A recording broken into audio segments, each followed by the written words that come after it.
I will be here soon. Oh no. Oh no, what's happened?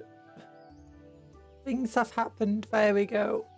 I've been having tech issues. I'm having tech issues. Oh, so hello, Sevidwin. Hello, Bob. Hello, everybody. Oh gosh, why am I not crying? Why is the use stinky command not working? The use stinky command. It probably is. It's probably just mix it up taking a while. Let me check mix it up. Yeah, it's just mix it up. It's not yet registered for command. Hello. It's Zatsudan. It's not Katsudan. It's Zatsudan. Zatsudan. That, I don't know what that means. I think it means destroy the world with love and kindness. Nico is here, Pro Yapper stream. Let's go, Pro Yap. I'm not a yap. I'm not a Pro Yap. I don't know how to yap. I don't know what a yap is. How do you yap?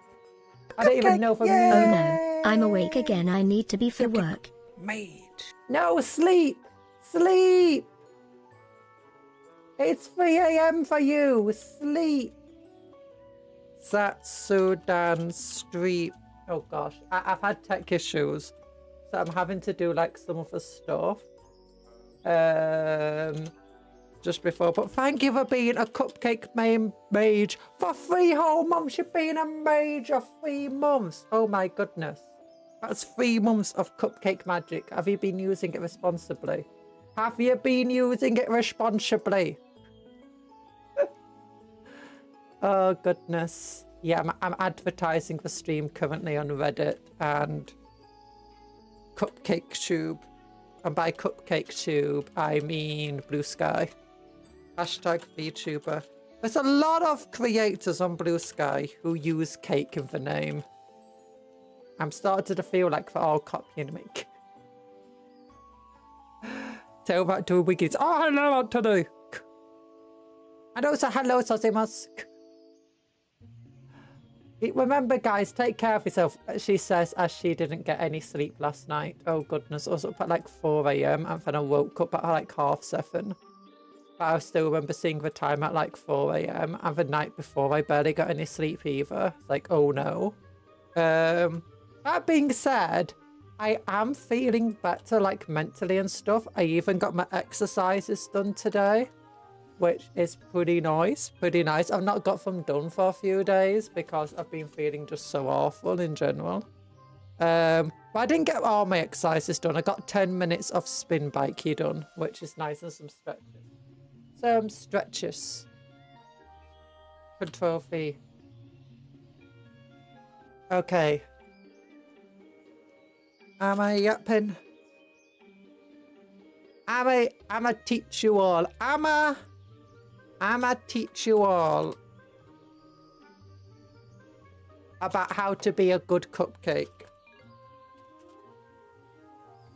Be a good goober cupcake.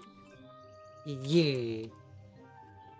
There you go. And to be a good goober cupcake, you have to eat lots and lots of cola. And you have to drink lots and lots of donuts. No.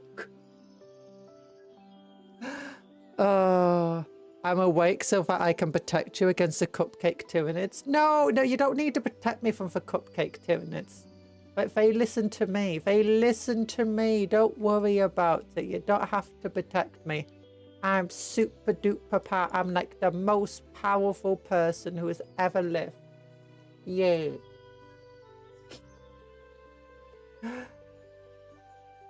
Okay, is all of this working correctly? Is that going to the correct stream? Yes, yes, yes. Yes, yes, yes, yes, yes, yes. Going to the correct link. Yeah, oh no, she's yapping again. Oh no, she's yapping again. There we go. Everything's working.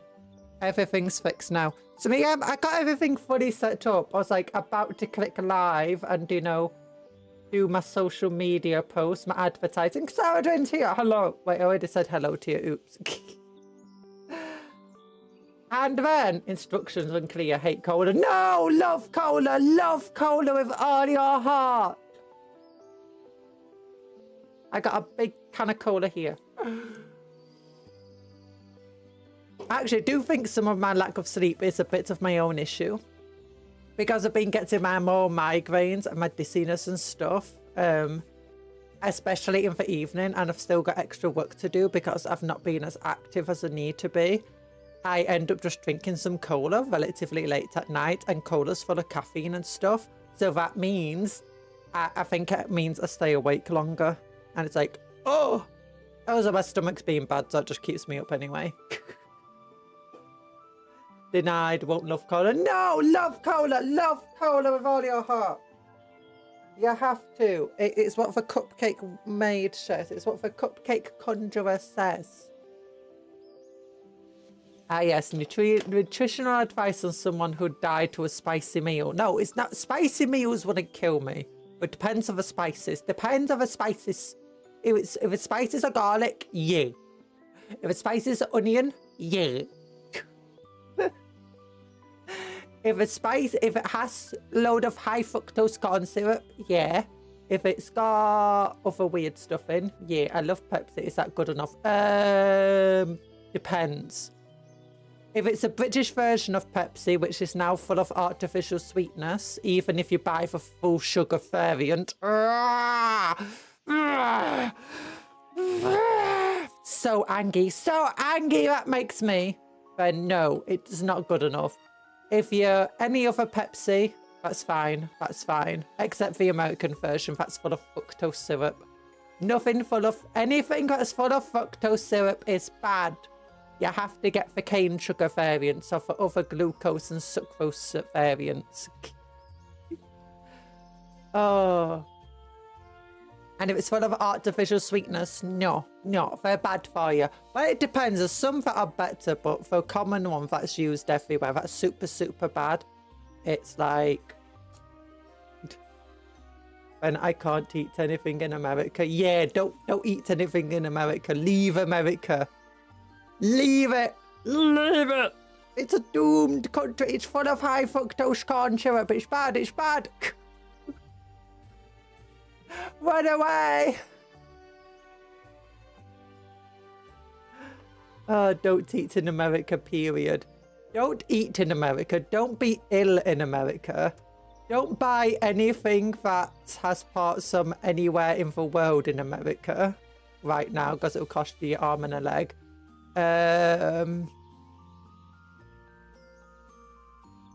Soon, I guess they'll like start taxing you for breathing or something. I don't know. The sugar in the air will sustain you anyways. Oh no. Oh no. That's where the tax is going to come. It's like the businesses are going, hey, have you realised we put loads of pollutants in the air? And they're breathing that air for free. That's our pollutants. I'm charging them for breathing our air full of our pollutants. You want to keep breathing air? Pay us money. High fructose corn syrup be upon ye. Have you actually eaten haggis before? I have. It was disgusting. I don't like haggis. Ugh. To be fair, it wasn't proper haggis either, because it's like, I am not eating proper haggis. Do you know what it's made from? Ew. It was, you can buy haggis now, like common haggis, and it's not like, it's basically just mincemeat and a bunch of like weird vegetables and stuff, all wrapped up inside effectively a sausage skin. Like, if you buy most haggis at a supermarket now, it's usually in something like a thick sausage skin type thing, rather than like a bladder or whatever.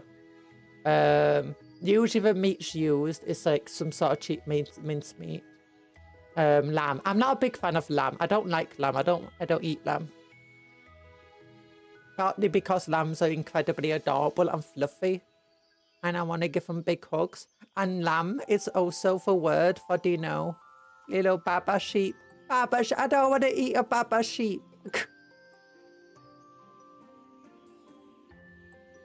Oh, so yeah. Oh, for my parents, when they tried going onto a more on a more veggie diet, they ate veggie haggis. Yes, veggie haggis is a thing.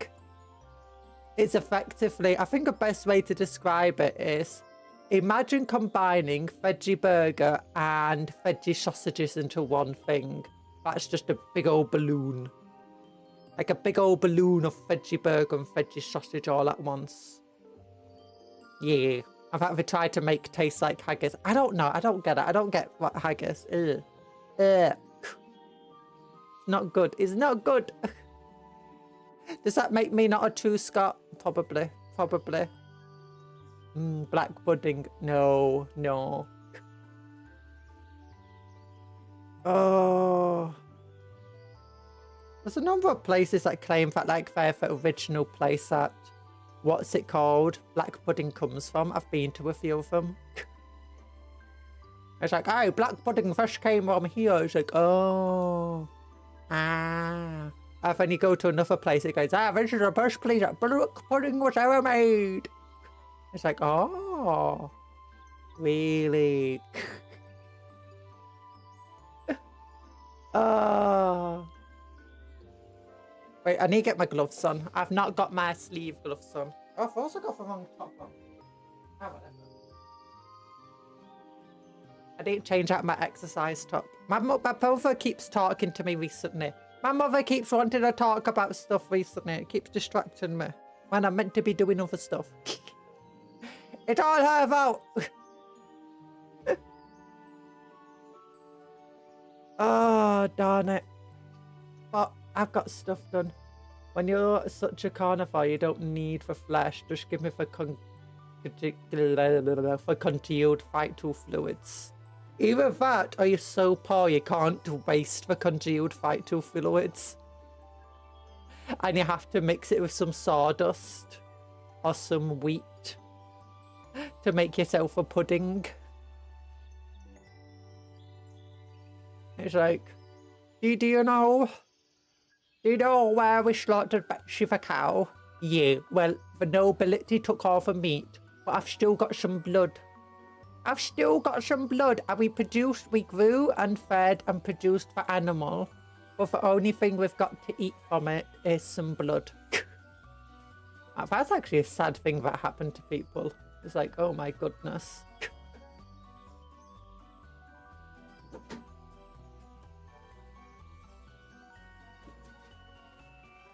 Nobility sucked that time. Nobility sucks today, oh my goodness. I say nobility, politicians. Oh.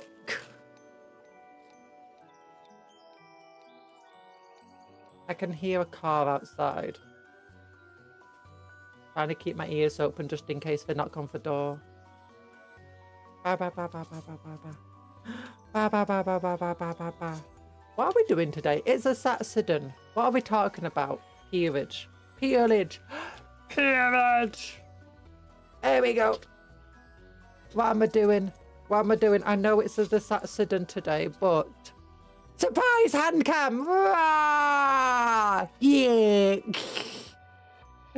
Surprise hand cam. Look, I built these dudes yesterday. I built them off stream. And then I was telling people, look what I built off stream. And they were saying, oh, you built them without us. And I was like, yeah. It's like, and they were like, oh, no, so sad. I'm like, oh, I can show them off on stream. Look, they got big old chainsaws. Look, little corn symbol there. Oh, look, big old chain axe. It's like an axe. You know, you think to yourself, what's the best weapon? Hand cam jump scare. I look up, she's got a hand. I got hands. I'm not afraid to use them. Punch, punch, punch, punch, punch. Punch. Oh. Ah, no, punch time, she's coming after me. Ah! Ah!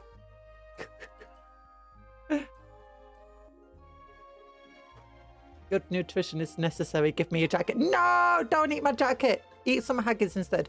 Yeah, but you got a choice. You can either use an axe to chop down a tree or a chainsaw. And this guy just said, yes. You want an axe or a chainsaw? Yes. And he got both. Chain axe. It goes.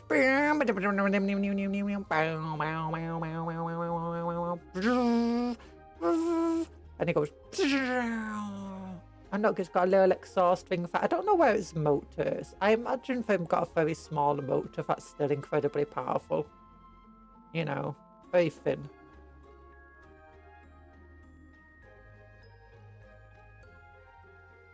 Muscles, metal grippers. They do have metal grippers. Look at those feetsies. Metal grippers. They got big old long... The thing about these feetsies, though, is that not only are they a bit thin, but there's very little contact point between the model and the base. And stuff, so it's actually been very hard to put together at times and keep up the base. Also, the shoulders are a bit weird, like trying to glue them into the shoulder joints due to a way that it's not like a flat thing you can just like glue them onto. Instead, it's got like a weird bumpy surface, and then it's got a weird bumpy thing here. And it does make kit bashing between them a bit harder. Like swapping of the weapons between them. Is this a female one? It might be. I don't know. This person's got like a chain glaive though. Which is basically just a chainsaw on a big stick with another knife. They've got a chainsaw, added a knife to the side of it, added another knife to the other side, and then put on a big stick. This person's British. You know they're British because they thought the chainsaw wasn't killy enough. And it needed more shanky shanks. Looks like every guy has one tactical rock. Even the guy has a tactical pebble. Yeah, they have to have a tactical rock under feet so they have enough contact points to actually stick to the ground. Which is actually uncommon with a lot of models. Like this guy was very annoying because he has no... Once you put him on his big tactical rock, he's got nothing underneath his feet to keep him stuck to his base other than his feet. And obviously, like you can see, there's just a tiny little contact point on his heel and then 2 more, or 3 more, with each of his toes. And then the same over here. In fact, 2 of those toes aren't even touching the ground. So... it's not the most stable of things. Also, another chainsaw with more stabby stabs on it. It's got 3 stabbies on that chainsaw. It's a pain in the butt facing skeletons. Ooh. Oh yeah, because they got tiny fetuses too. But old Tomb King skeletons are fine for it. Oh, he's got a big old chain there. And he's got another stanky stab. Right. These guys decided that their spears needed chainsaws on the end. Or chainsaws. And that they needed to have a bayonet on it too. Bayonet, get your chainsaw out. Have a fix bayonets. I fix those bayonets to your chainsaws. Oh, it's so cool though. Look at that thing. Look at a backpack. Oh, he's got a little skull on his side. Oh, it's cool. And he's got a little pistol holster thing. And they all got little gas masks on. One is the slashing, the other end is the stabbing. Stabbing and slashing. This guy was a pain to do. Trying to glue him to there. It was not very obvious how he should glue in. I think glue got everywhere and it messed up. The thought just melted everything down. I was like, you know what, screw it. It's fine. He does have a cool head. Got like these little, you know, tusks on his mask. I imagine these are power packs of her legs though. Yeah, it looks like the power packs of her legs. And it also goes into the back of her neck. I don't know what that's for. Maybe they need power for the spines too.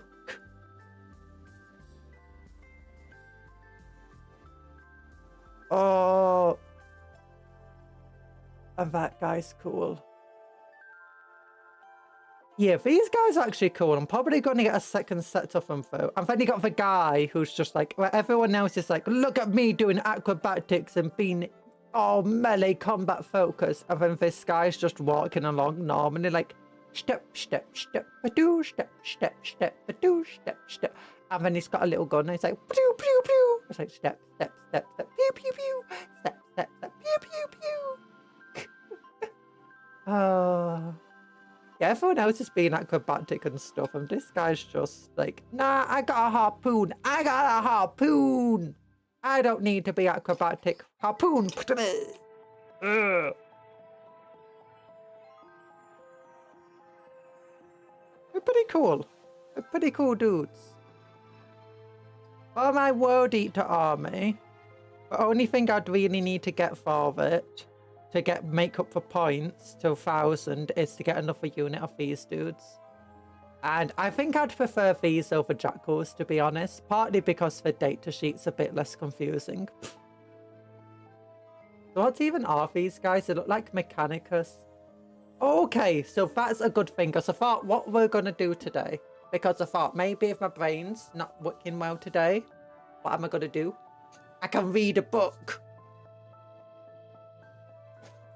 I got a dossier on these villains. A dossier. Give me a moment. I gotta turn off a big old light that, you know, shines.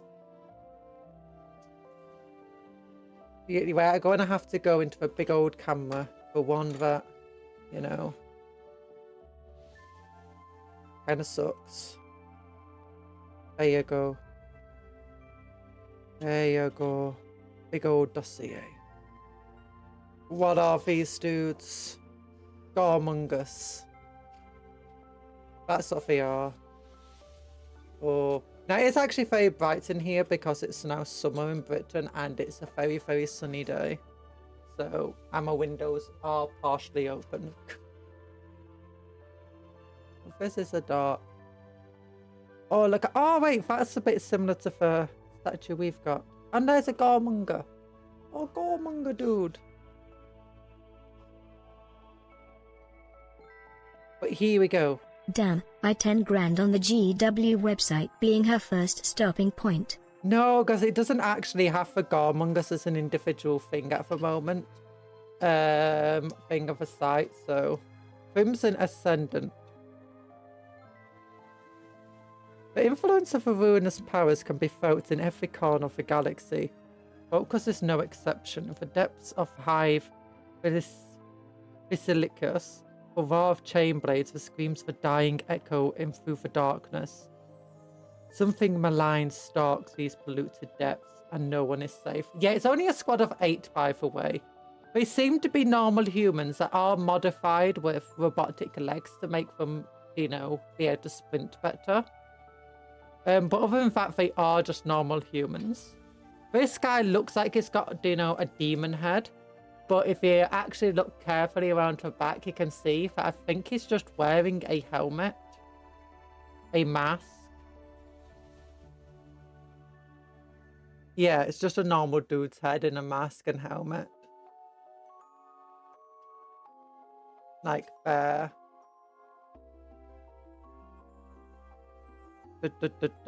Okay, yeah, so this is about the Gormungus.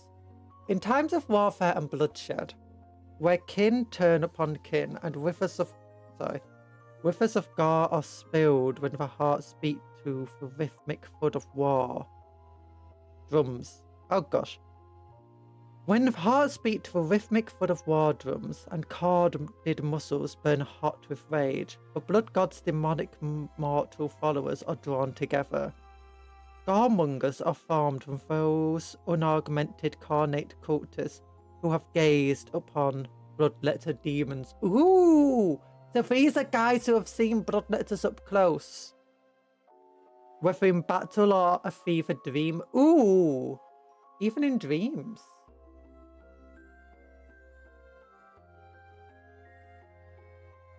And seen in these, the horned killers a pure reflection of the blood hunger they bear in their own corrupted souls.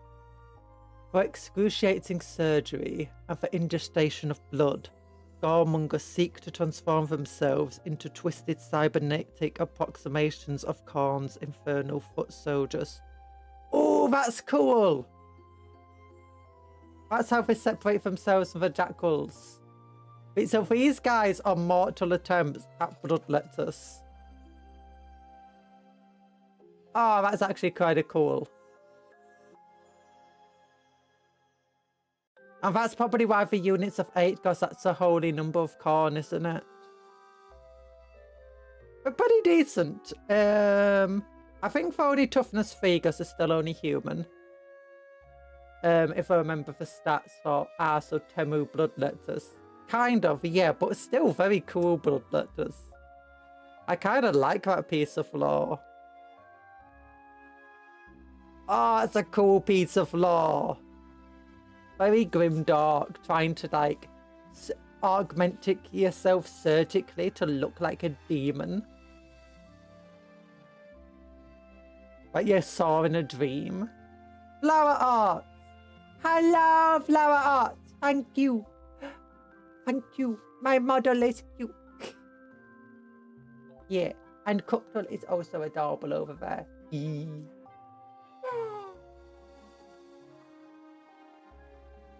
And look what I can do.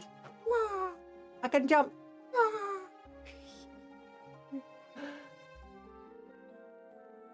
Many garmongers are drawn into an orbit of World Eater warbands, seeking to benefit from the expertise of berserker surgeons. Garmongers willingly submit themselves to knives and bone saws of the malicious butchers. The surgery brings them closer to the demonic form they desire, as they attempt to keep pace with the sweeping advances of the heretic Astartes. Ruby! Hello! I'm not a cat, I'm a cupcake. These aren't cat ears on my head. The little bits of fondant that have some fluff stuck in. It's just little bits of fluff. Little bits of fluff that got stuck in the fondant hair. You have an X account. I do, but I don't use it anymore. It's best following me on Blue Sky. I beg to differ. No, no cupcats here. The Garmongers, known as the Crimson Ascendant, are led by the demon aspirant Sakura's Crawl before arriving upon Focus. Crawl and his warriors fought alongside the Unbound, a World Eater's warband rampaging through the Termiris Nebula. Crawl's pack distinguished itself during the Unbound assaults on Melimanos. It was they who infiltrated the last bastion, with chain blades in hand, ripped out the guts of the Citadel's void shield generator. Okay, I'm not a cat, no! No, I just... Meow, meow, meow, meow, meow, meow, meow, meow, meow, meow, meow, meow, meow, meow, meow, meow, meow, meow, meow, meow. No, I'm not a cat. I'm just a cupcake that's now oddly shaped like a cat, you know? Still not quite as cool as the bladed cog Gene Stealers. Gene Stealers cult in Admech. So you have a already cool hybrid and then you mix in Admech augmentation. Oh, hello, Bunny. Hello. Behind. It's gonna fly away. No. Love heart you all. The fail slips again. Pay no attention to cat. Ow, banana. You want to know what is cool? You want to know what is cool if you're talking about Admech and Gene Stealers? Wait, what was that? Nah, nothing cool. Here we go. Gene Stealer website. Rodrigo Nod, hello. You should be playing with cat toys. No cat toys. No cat toys.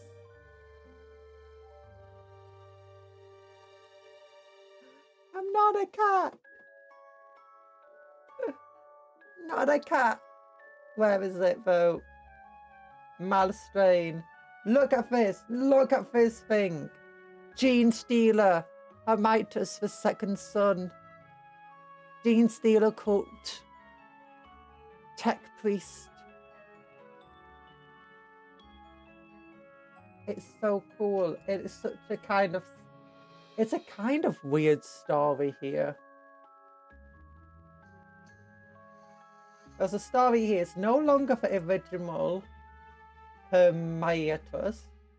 This version has been created in his image by the Malstrain Patriarch. Allowed a certain amount of independent thought, he continues the genetic work of his namesake. tinkering with a mouse strain to unknown ends. He has been seen working with gangs far outside the protected areas of the Underhells, emboldened to spread the Patriarch's will across the planet. So this dude, right, he was on a hive world, and he was a tech priest, biologist.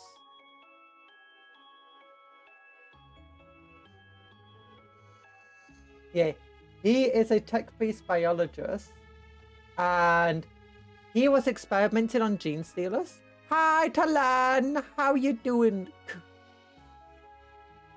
He was experimenting on gene stealers and trying to figure out how to potentially weaponize them or otherwise, like, fight against them.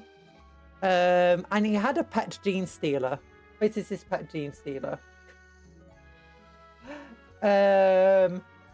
But eventually he died with his work unfinished on the... When he created a new gene strain, he created a new strain of gene stealers called the Malstrain Tyranids. The Malstrain gangs, which all look like these very weird Tyranids here. He created a new mouse strain after he died. But the Tyranid hive mind that he created of the gene stealers was so upset with his death that they tried creating a new clone of a papa. They tried making a clone of a papa. That's my headcanon. And abusing his powers yet again, yeah, just to make everyone explode. So mean. If powers are not to be abused, why are they so abusable? Talan, you're blocking me. You're with your big balloon. You know what? Talan, you're going in for prison. You're going in for sky jail, Talan. It's your own fault.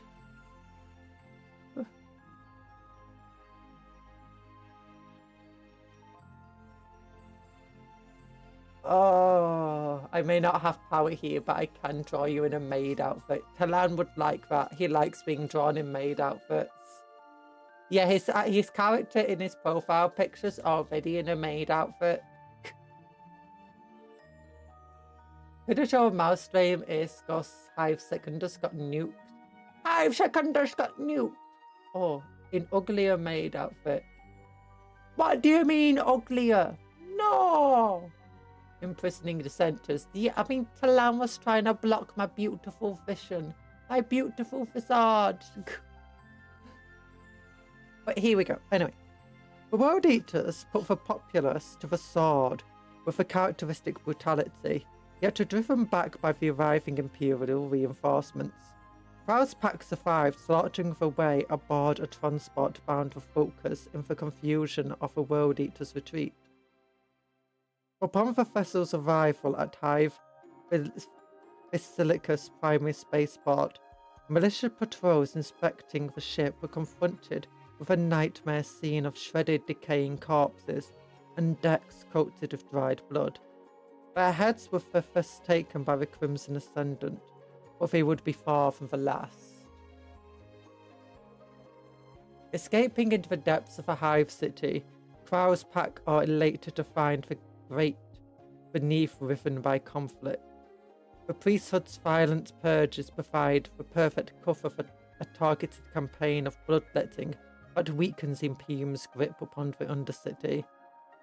Having learned of the impending day of firing, Kral intends to signal his devotion to Khorne by spilling the blood of the faithful and sabotaging the Great Guns magazine. It is his hope that the subsequent explosion will seal the death of Hive Basilicus and herald his transformation to a demonic form he has so long desired. Ooh.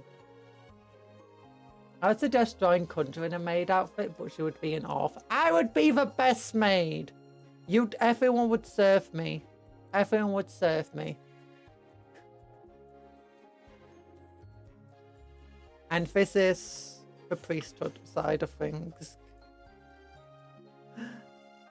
But yeah, so if you wanted to know what a goremonger is, that's what a goremonger is. And this is how they look, apparently, when painted by someone who's good at painting. Sanctify us. Oh. For pious redemptus. Oh, look at all these sanctifier operatives with death cult assassins, drill abbots, preachers, willicrants, salvationists. You also lied, this ain't no Zatsudan. Hey, I was talking about stuff. I was reading you a nice story. I was reading you a story. That's not a like. Was my right for the Zatsudan to be back? Okay, here you go. Zatsudan back. We're now a Zatsudan again. Are you happy? No more hand cam. No more hand cam. Ah! My computer screen turned off and it's back again. I'm having so many tech issues today. My computer restarted before the stream and it's like, oh no! Right, successful, we won. Ease of breathe is less than ease of lying.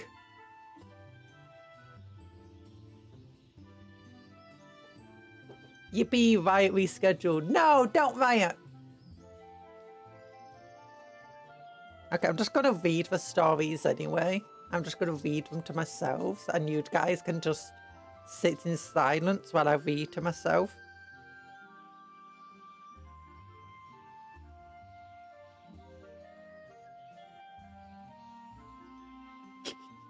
I'm joking, I'm not doing that. No, give me back those nice hands. No, no, no, they rioted.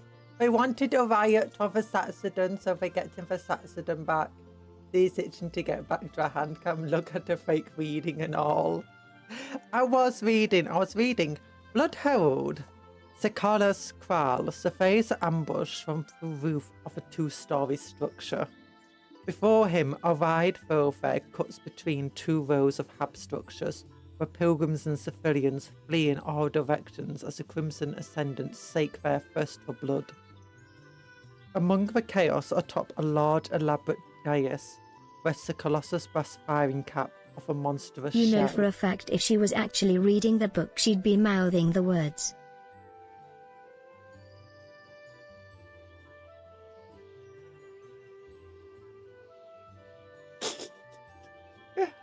Oh, no. This is her Walter White level of gaslighting. Walter White was terrible at gaslighting. Walter White was the worst person at speeches.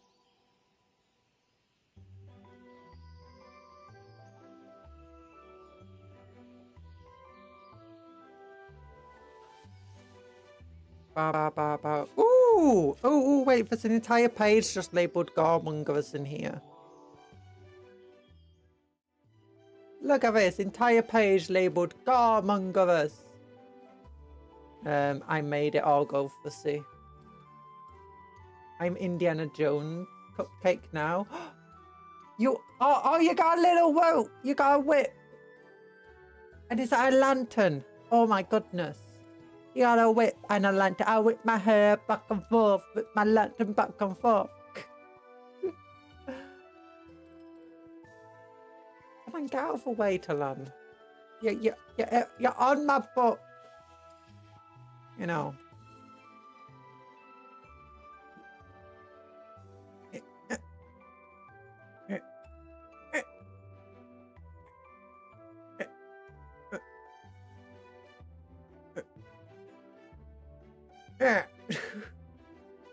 There you go. I could actually see my fingers on the screen when I was doing that, so.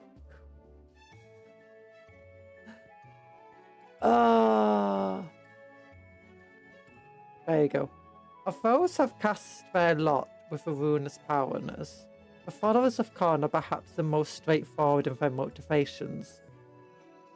From transhuman heretic Astartes to mere human cultists, all share the same goal: to spill blood and take scores in the name of their infernal master. Amazing hand-to-eye coordination. I couldn't see my hands because the Stream avatars was in for way. Okay, you know what?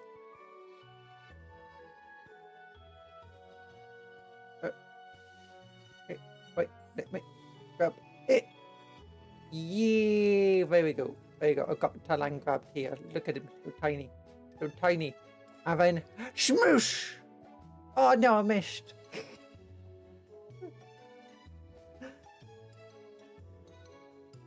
No, I'm being punished on my hubris. Yes, I was assigned to be your warden. Yeah, Banri is Talan's warden. Yeah! Amongst the blood gods' most devoted followers are a few more feared than the heretic Astartes of World Eaters Legion. Those monstrous killers were amongst the first space marines to turn their backs on the Imperium during the Horus Heresy, and have blazed a trail of bloodshed and wanton carnage across the galaxy for nearly 10,000 years. How could something like this happen? This is the first time this ever happened to anyone. Oh goodness. The murderous exploits of the World Eaters are terrifying to those caught in their path, and yet in every war zone in which they do battle, there are those who look upon their gorgeous rampages with awestruck envy. Oh my goodness, darn screen, stop it! My screen keeps turning on and off, it's so mean. I hope my computer doesn't restart again.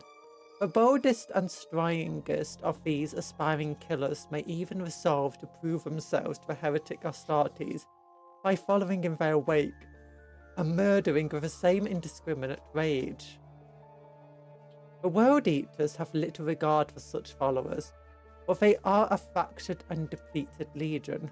Many of their warbands lack resources, expertise, or focus to create new heretic Astartes, or even to arm and equip their current forces. As a result, those within the teeming masses of the blood-crazed cultists that prove themselves capable may begrudgingly afforded the dubious honour of fighting and dying in the World Eater's ceaseless campaigns. Yay! Like these silly fellas over here. Look at that silly old fella. Why does this look like it's from some 1980s movie poster? You know, for like Mad Max or something. Like, doesn't it look like it's on a 1980s movie poster? Or maybe a 1990s grunge metal band poster. I don't know. Like, you could imagine, do you know, right? Or do you know, like, those screamo metals things? Where, do you know, they like to make these things where they wear, like, skull masks and stuff. And dress up in weird outfits. This is the kind of thing you can imagine them wearing. You know?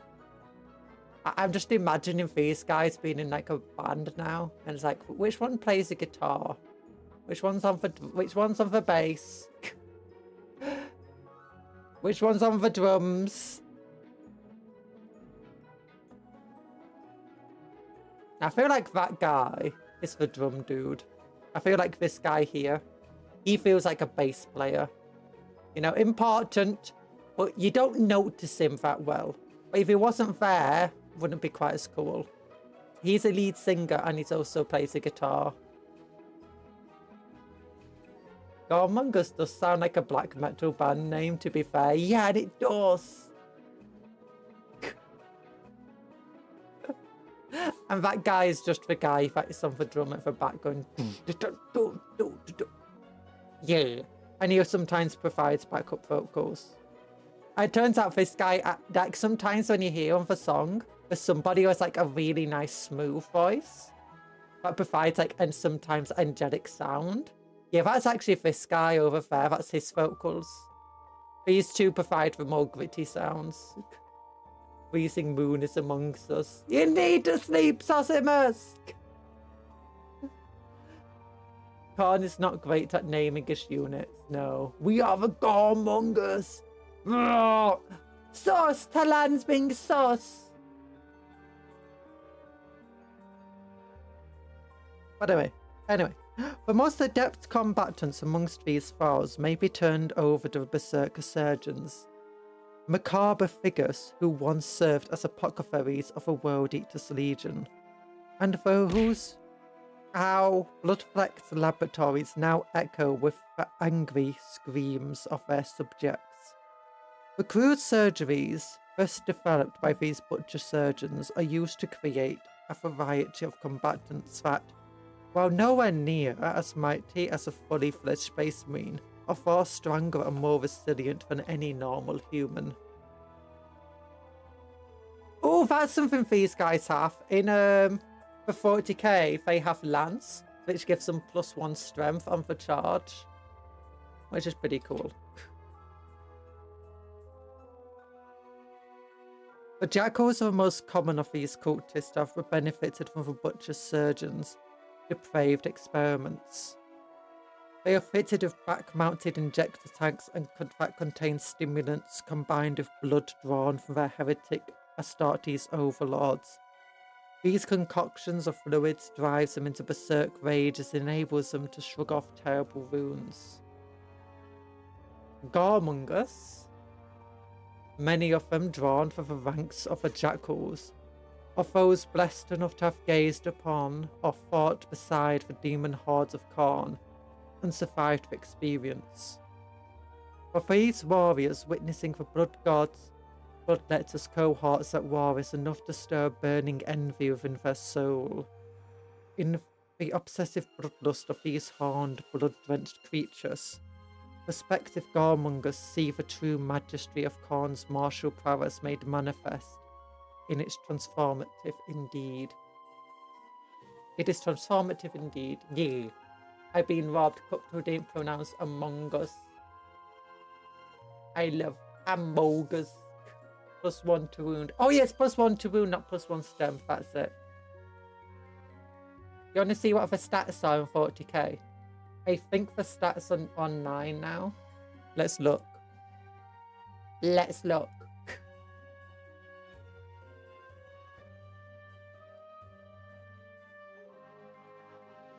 Downloads, Warhammer 40k. Goremongers. Yeah. Here they are.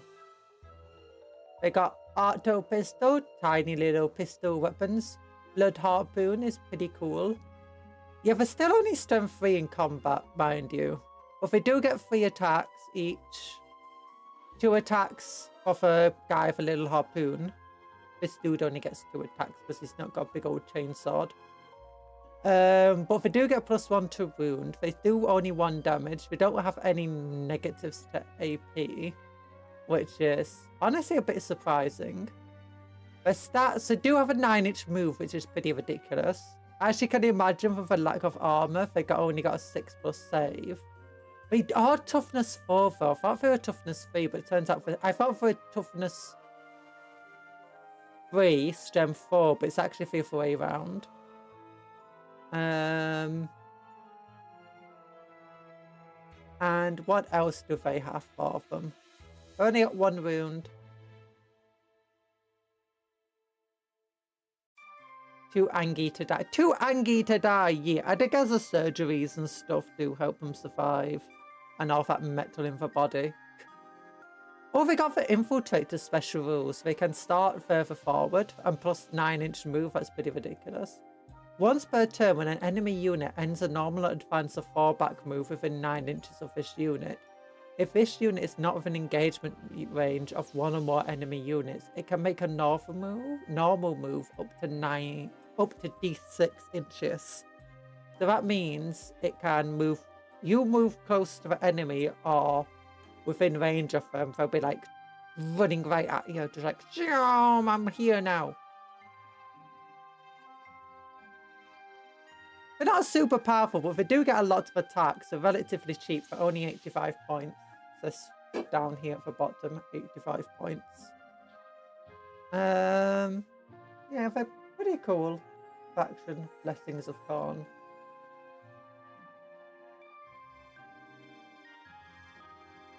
Pretty cool. The Blood Harpoon is pretty fun with its sustained hits. So if you roll a 6 to hit, it gets D3 additional hits. it can be fired even if they do sprint that turn. And they get additional attacks for pistols in combat, which isn't bad. They don't. I thought they would have a better weapon skill, but eh. So it'd be good against things like orcs and guardsmen, and it would struggle against things like space marines, though. That kind of rule is usually used to pull away from the enemy, ready to charge next turn. Oh. So that you get the charge and they don't get the charge, I imagine. And potentially allowing you to avoid being rapid fired. I guess that makes sense.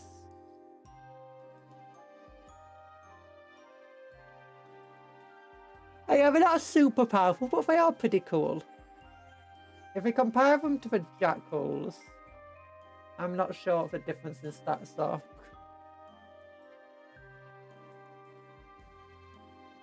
World Eater Jackals.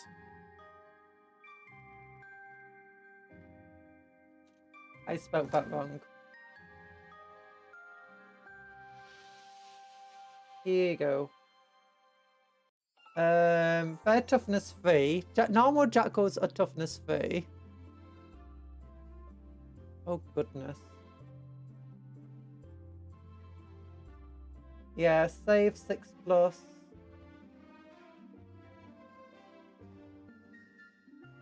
Strength 3 for the most part. Although the Maul is strength 5. That's ridiculous.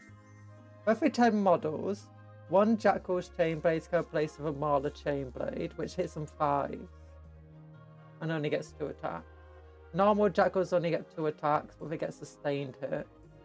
They don't get the Lance ability. They have Feel No Pain.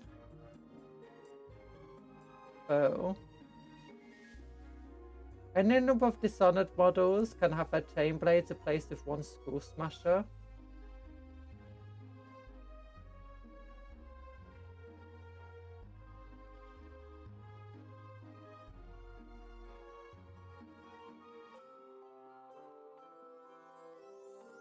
Wait. 1 Jackal Pack Leader, 1 Dishonored, and 8 Jackals. Oh, okay, so 1 can be a Skull Smash. That's pretty cool. And there's 65 points, I think.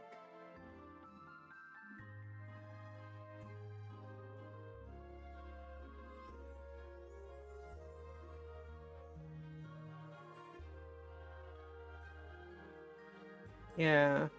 Skulk back. Defeating they have infiltrate. To skulk back into cover and the enemy loses the target. 9 inches basically versus the average roll of your ability to do a 6-inch charge. Oh. Or 3-inch charge, my bad. Math that badly. Oh. Blood Herald. So I don't know if they're actually that much better than normal Goremongers. Not normal Goremongers. They are tougher, but they lack Feel No Pain. They do have a better movement speed, which is nice, and combined with Infiltrate just allows you to get them into combat really quickly. The Harpoon is pretty useful. It can kill a Marine. The +1 to wound of a charge is nice. 3 attacks is nice.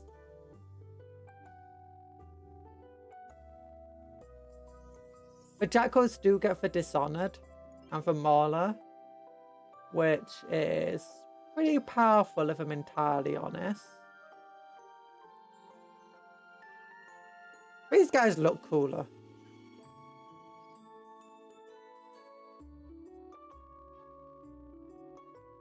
I'd say I prefer these guys overall. Love staring at the Goremongers Battle Scroll. I think I prefer these guys overall.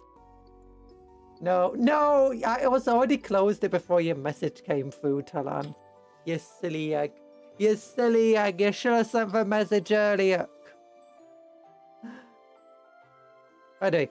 Of those who survive such an encounter with Bloodletters, many experience waking visions of a Bloodletter's murderous artistry, or are plagued with ever-waking moments of demonic whisperings and incitement. Before long, the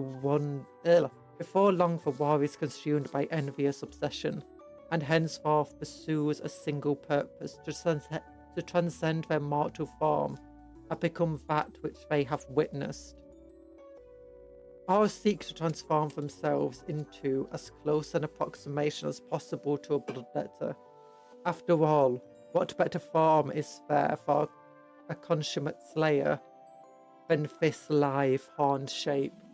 A cupcake shape! I think that's a better shape. Cupcake. You could be a might be a bloodletter, and you can be a cupcake. See, these people, they don't know much. They don't have big brains. Like, look at that. This guy's wearing a big old skull mask. That means his head must be pretty tiny underneath that big old mask. Bring it back. Bring it back. No, I won't bring it back to Lan. We're reading about goremongers now. Yeah, they don't have big old brains, these goremongers. A bit stupid. They don't know that the true beauty in life comes on being a cupcake. Yeah. You guys know. You're down there. Look at you. Look at you. Look how cute you are. And you got little guns and stuff. You guys could easily beat up goremongers. You got your whips, you got your pistols, you got your knives, you got your big old golden toe shields, you got your bananas. You guys know how to beat up. You guys would easily beat goremongers. But if I want to be Corn an icing... cultists have never been known to have the most cognitive abilities. Yeah, this is the issue, isn't it, with them? Silly billies. What if I want to be an icing letter? Well, I guess you can be. You should still be a cupcake. What about a cupcake with icing letters on you? All blood goremongers are utterly convinced that by emulating the skill at arms of the bloodletters, earning victories in blood god's infernal name, and consuming the blood of their most powerful and strong-willed foes, they may achieve a demonic apophysis. Expelliarmus! I mean, like a bloodletter. Oh, bloodletter, icing letter. No, don't let icing. Don't kill your fellow cupcake. And don't be an icing monger either. Don't be a cake monger. Don't eat them.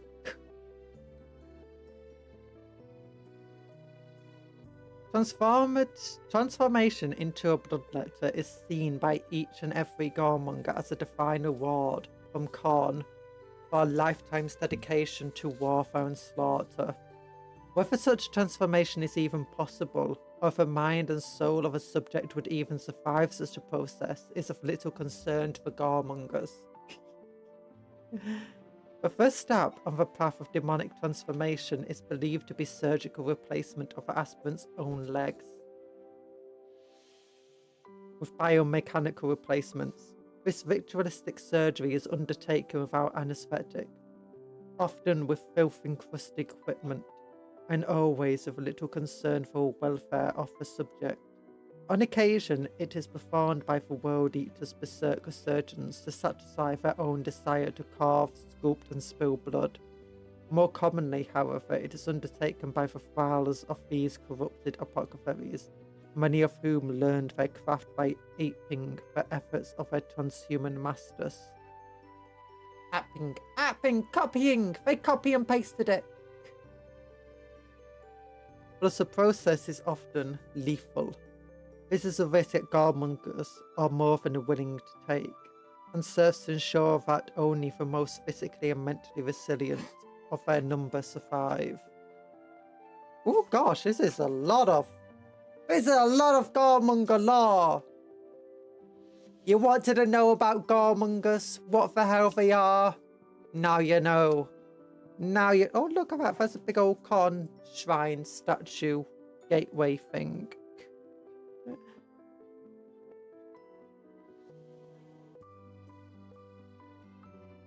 After the surgery is complete, the patients are fitted with stim tanks and injectors that feed directly into their newly forged augmentic legs.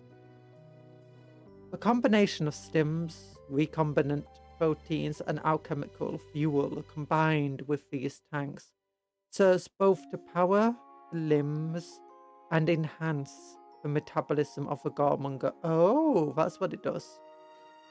It requires a constant topping up of fresh blood in order for its infernal alchemy to function at peak efficiency.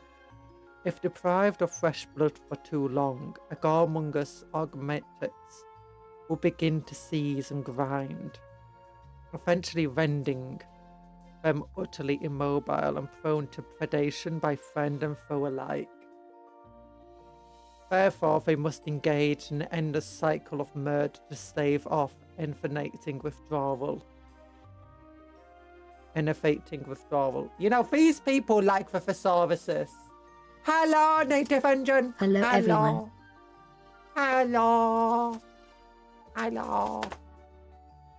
We're learning about these people with these big old metal legs. Let me light this up. Big old metal legs. Big old metal leg man with a big old sword. He's got a chainsaw with a bayonet on it. Still waiting for the chaos cakes. Corn cake with a symbol as a heart crest and jam on the icing. Cinch cake is going to be the feather wrapper and the cinch eyes. Nurgle is going to be pistachio. And Selenesh is just going to be a vaguely pinky purple blur. You're pixelated cupcake. Might be mistaken for a Minecraft cupcake. Don't make that mistake. Cola!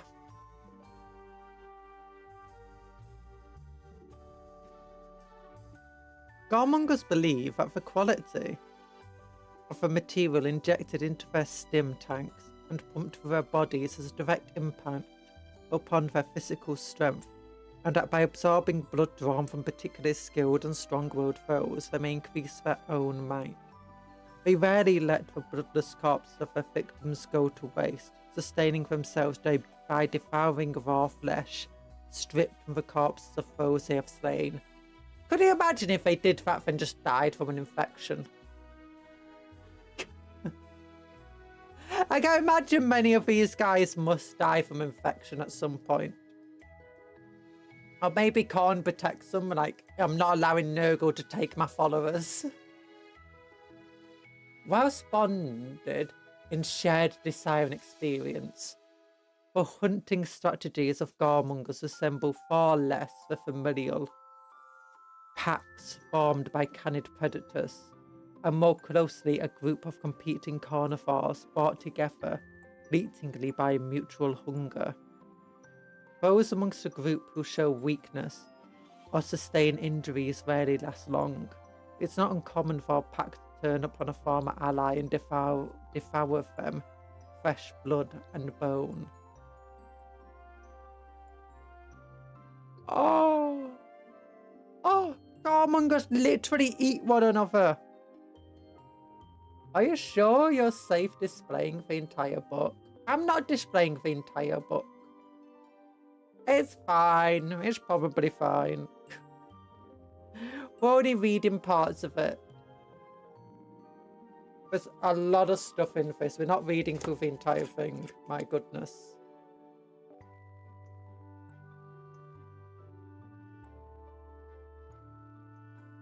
Oh, I just want to learn about Garmongers. They look cool. Punk. Each pack is led by a blood herald. Oh, wait. Garmongers attempt to earn Korn's favour by forming into packs numbering 8 warriors, thereby matching the holy 8 as preached in the blood-drenched law and debased sermons of world eaters, devout priests.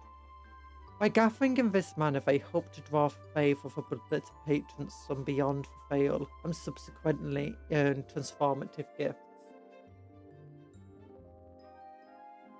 Do not unpixel this Slanesh cake. Do not unpixel the picture. You don't want to know what horrors have graced my eyes. I need some bleach. No, Cuptle, don't take the bleach. You can clean your eyes with just some normal eye cleanser. You can buy it for like £3.99, and you can use it on a daily basis. Like if you get anything in your eye, just dip, dip, dip, dip, and it's like, oh, wow, that really cleaned out my eyes super well. That's what you'd be like. Is it more rich than Marvel Rifles Venom Cake? There's a Venom Cake. Oh, do you mean like booty? Booty! We're not meaning booty, we're meaning literal cake, like cupcakes. But there'll be no chaos cupcakes. We're not making chaos. Actually, maybe one day we'll make chaos cupcakes. Only sweet release of bleach can cleanse the images of my eyes. No, no, that's not how it works. The seed into your brain. Each pack is led by a bloodhound who demonstrates most ably and efficiently the opinion of the goremongers themselves, the martial prowess of Bloodlet's a demon. In the opinion, okay, each pack is led by a bloodhound who demonstrates the most ably and efficiently, in the opinion of the goremongers themselves, the martial prowess of a Bloodlet's a demon. These leaders earn their position by butchering the most powerful foes, and crafting from their remains gruesome totems and horned-capped helms that lend them a more demonic aspect than their followers. Those that ascend to this position of bloodhound are consumed by bloodthirsty delusions and believe themselves to be but a step from true demonhood. Thus, they are even more aggressive than their underlings in pursuing, engaging, and slaying as many living beings as possible. Now, nowadays, a lot of sergeants and a lot of, the leader models of a lot of units don't really act any different from the rest of the unit, despite all this law suggesting that they should. Like in that data sheet we looked at, this dude right here is exactly the same as this dude right here. There's basically no difference.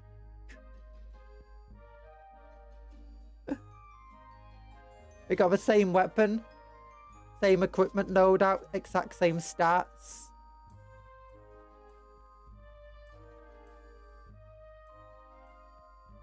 As far as I'm aware.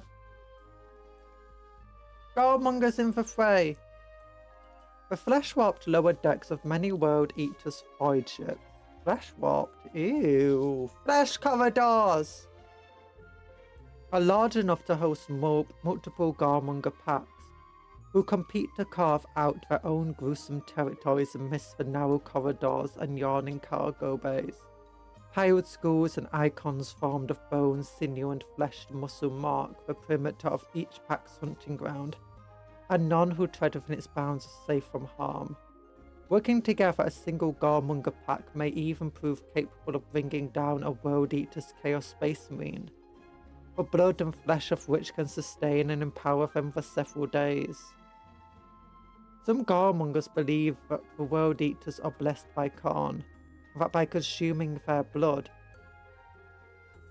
that favour may be transferred back to them. By devouring enough of their crimson elixir, they may purify their own forms and prime themselves to demonic transformation. Sergeants are a myth and can no longer hurt you. Some still get special melee options, but don't get extra attack off at 8th and 9th. They do in a way, because it's like, we get a special melee option, which gives us the extra attack. It's only through the special melee options that they get those extra attacks. You have like the sword buffers and stuff in the Black Templars that still just acts as a normal Black Templar. In like the Crusade squads, they're on bigger basis. They are specifically labelled as sword brethren, and they have the same size base as normal sword brethren, but their stats are just the same as a normal Crusader. They are equipped with a mastercrafted power sword that kind of sucks compared to a mastercrafted power sword of the sword brethren squads. So and you can't really give them a better weapon. But you can give them flame pistols that are pretty awesome, so.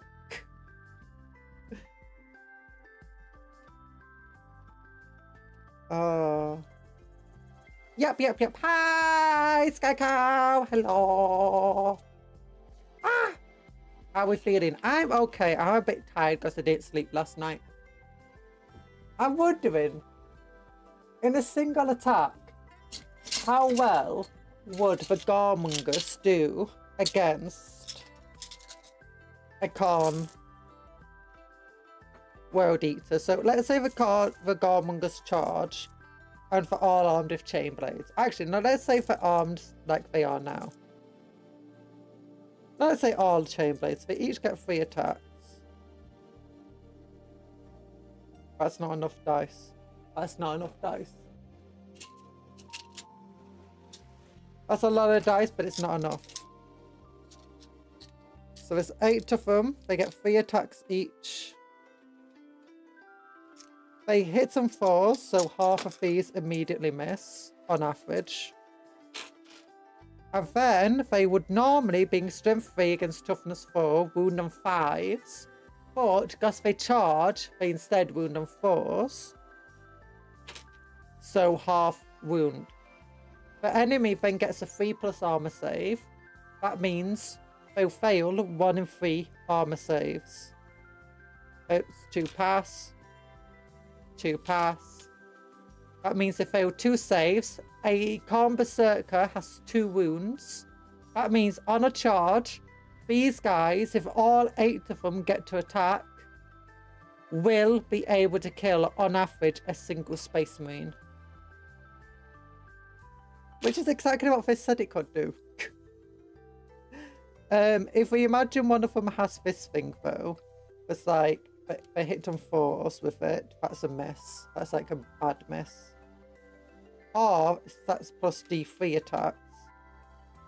So that would be 4 hits. That wound them 3s. That would be 3 misses. And then they'll get a 4+ save. Which failed. And that would be enough to also kill a Berserker in 1 shot. Yay! So I like averages. Now, if a Berserker, if they were running out of a Berserker and a Berserker was like, oh, I just see what they're doing, and then they use a stratagem to like counter-attack and fight first or something. For Berserker, I think it would get 4 attacks that hit on 3s, would wound on 3s. They don't get an armor save against it, so it immediately kills 2.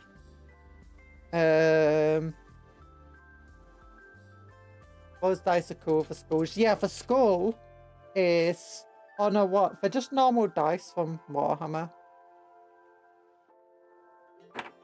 You can buy them in a variety of colours. I've got Astra Militarum dice too, and Old World dice, but they're bigger.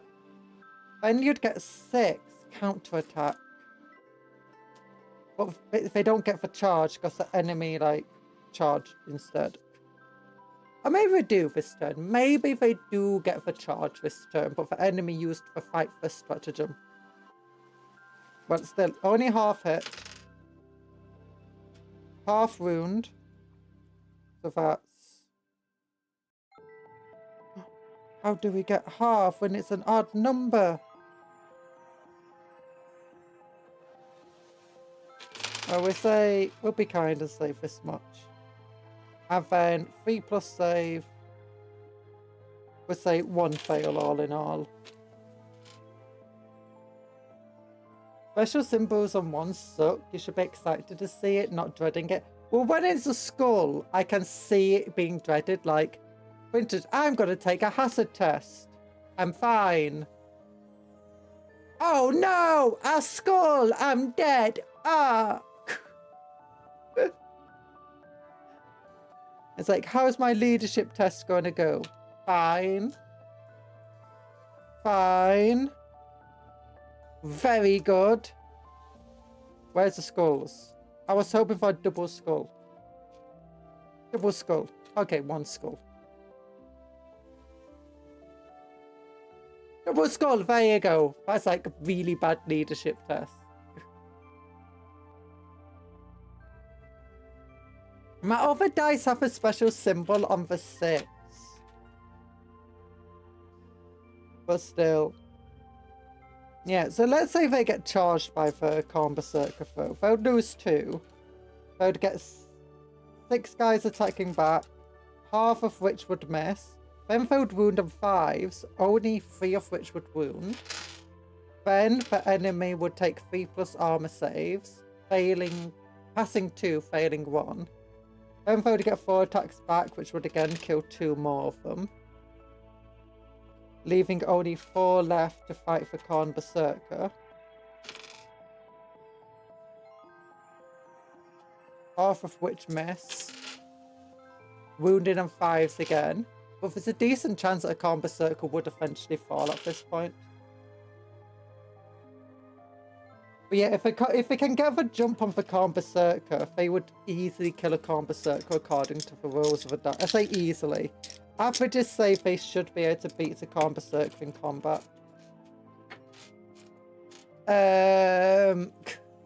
If they don't get the jump on a Corn Berserker foe, they should eventually overwhelm it, but they'd lose half of the squad at the least.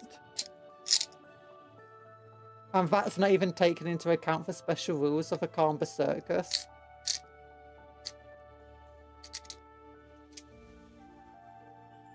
Yeah, they're definitely hard eaters. I was just taking into account that it said they can even take on a Space Marine. And it's like, I wonder how accurate that is to the rules. It's surprising. I say it's surprising. It's a really fun thing where it says in the law that working together, they might be able to take down a single Corn Berserker. And it turns out, on averages, these guys on the charge take out exactly 1 Corn Berserker on the charge. Exactly, if we go by the rules of averages. Which is just a really fun fact. But they'd still get torn absolutely to pieces otherwise by Corn Berserkers. Which is fun. I like that. I like how accurate Space Marines feel right now in the lore. Not the lore, the board game, in which of just how easily they can just tear apart other units and how difficult they are to take apart down. But with games being very objective focused, and it's not just who holds the most objectives at the end of a game, it's who's holding the most objectives throughout the entire game. It makes it really fun. I think, like, that's what I really enjoy about modern Warhammer compared to when I was playing. Because when I was playing, Space Marines only had 1 wound. They only got 1 attack in close combat. They had no armor piercing capabilities, really.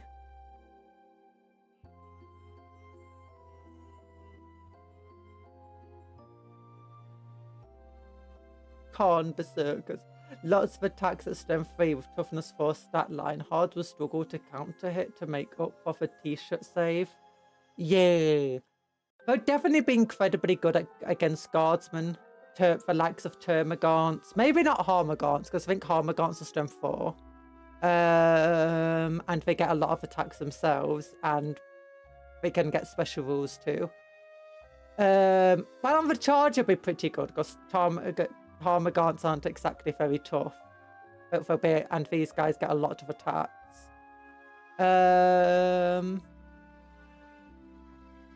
But against Termagants, they'll do well. Against Guardsmen, they'll do well. Against Orcs, they'll do pretty well, actually. Because they'll charge in, they'll wound on 4s. The Orcs don't get much of a save. They only have 1 wound. 3 attacks each. They'll really rip up Orc squads pretty well, I think. Like, if we take that 8 attacks, 24 attacks, half hit 12, half wound 6, 1 armor save is passed, that's 5 dead Orcs immediately. Orcs are, I think they're strength 4 now. They used to be strength 3, but I think they're strength 4. I think they get 2 attacks each, hitting on 4s.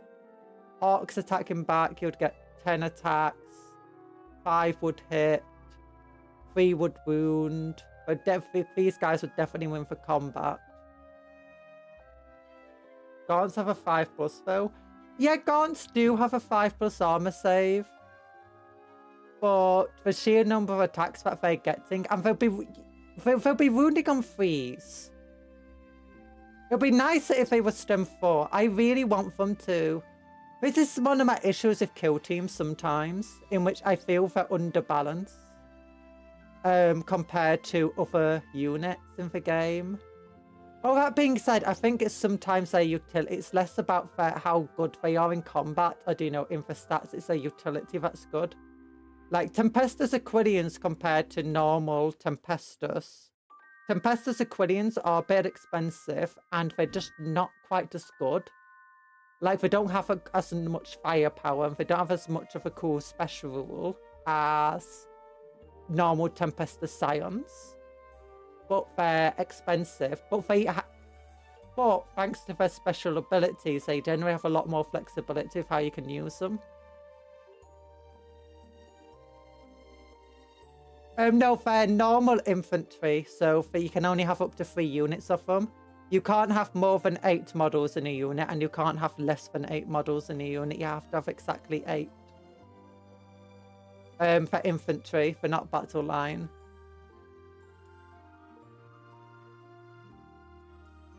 Against Gaunts, how would they do? They'll get 24 attacks, 12 hit, wound and freeze. That's 9 wounds, 5+ saves, that's 6 kills. Wait, not 9 wounds, 8 wounds, sorry. That's 5 kills, again, against the 5+ armor save. Well, the Gaunts attacking back, unless the Termagants, it was just not, wait, unless the Harmagants, sorry. If it's just normal Termagants or Neurogants, they're going to get 5 attacks back, that hit on 4s, wound on 5s. Yeah, they're not doing much. That's 3, 1 wound. They might kill one of you. You'd easily wipe them, finish them off the next turn. Against Guardsmen, they'll do similarly well. Although that being said, the thing you'd have to worry about is being overwatched with this unit. Like, if you charge into a Guardsman squad, like a Catagen squad, and then they just use Overwatch stratagem on you, and they just go, okay, 2 flamethrowers, that's 7 automatic hits, wounds on 4s, that's 3 wounds, let's say. Let's give them benefit of the doubt to these guys. That's effectively 3 immediate kills on these dudes. Your unit's down to 5. And then they get a bunch of last gun shots coming into you as well. Both of them into Rippers. Yeah, they could do well against Rippers. I think Rippers are toughness 2. So they'll be wounding on 2s. So that would be 10 wounds against, I think it's a 6+ save. But they'd easily... Yeah. Okay, they'd easily kill off... I think actually Rippers have like -1 to hit or something, don't they? They might do. I don't know. I know some of the swarms have like -1 to hit them. Because it represents trying to just like smash a swarm of insects. But yeah. Hello, so Honey Rose.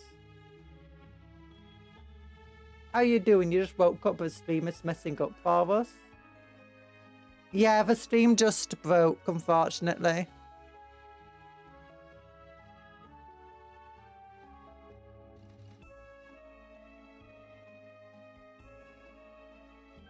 The stream broke.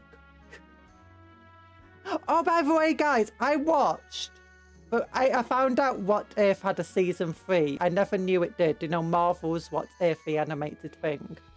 I wasn't a big fan of season 2. Season 1 was great. Season 2 was kind of meh. I watched the first episode today while I was having my breakfast, and it was like, it was kaiju! It was like Pacific Rim combined with Godzilla, combined with Mighty Morphin Power Rangers. Oh, it was so cool. The first episode was just such a fun, silly thing. I loved it.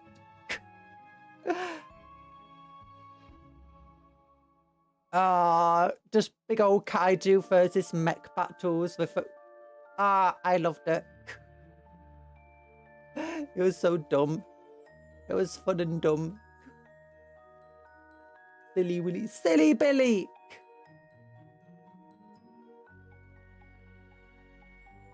But yeah, I do think sometimes Kill Team are a bit overpointed or underdone. Because like 85 points. What is 85 points?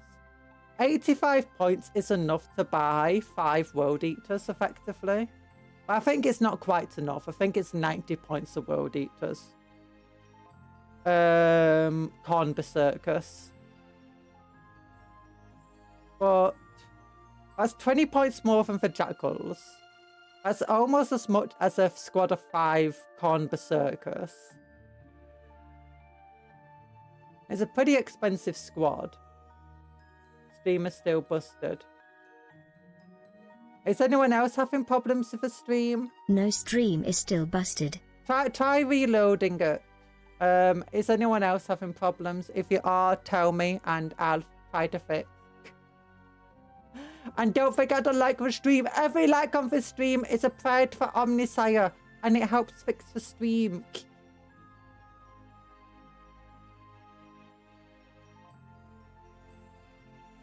Oh. But yeah, I'm just thinking. But at strength 3, I'm not sure how worth it they are at strength 3. Like, I think strength 4 would be better. Personally. Like, I mean, Lance does make it kind of better. And the Harpoon's really not bad, especially if you get the crit hit. Infiltrator's not bad, mind you, but they do have Infiltrator. They do have a 9-inch move. They can avoid getting charged because of a D6 fallback. They can get into cover pretty substantially as well. I don't know. We can get into combat like in the first turn thanks to the 9-inch move and combined with Infiltrator. Maybe that's the point. You just throw them right in, like snipe your opponent's command squads. Pin down your opponent's devastates or havocs or whatever. Maybe broadside battle suits. I guess it could actually be quite useful against the likes of broadsides too. You know, because that lance ability should not be underestimated. And it shouldn't be underestimated against like lighter vehicles. I do know vehicles with only 3+ or 4+ armor saves. Malaysia turned Attack on Titans into Giant Boxer wearing monsters. Giant Boxer wearing monsters. Oh, like did they have to censor it by putting shorts and pants on boxers on them? That's hilarious.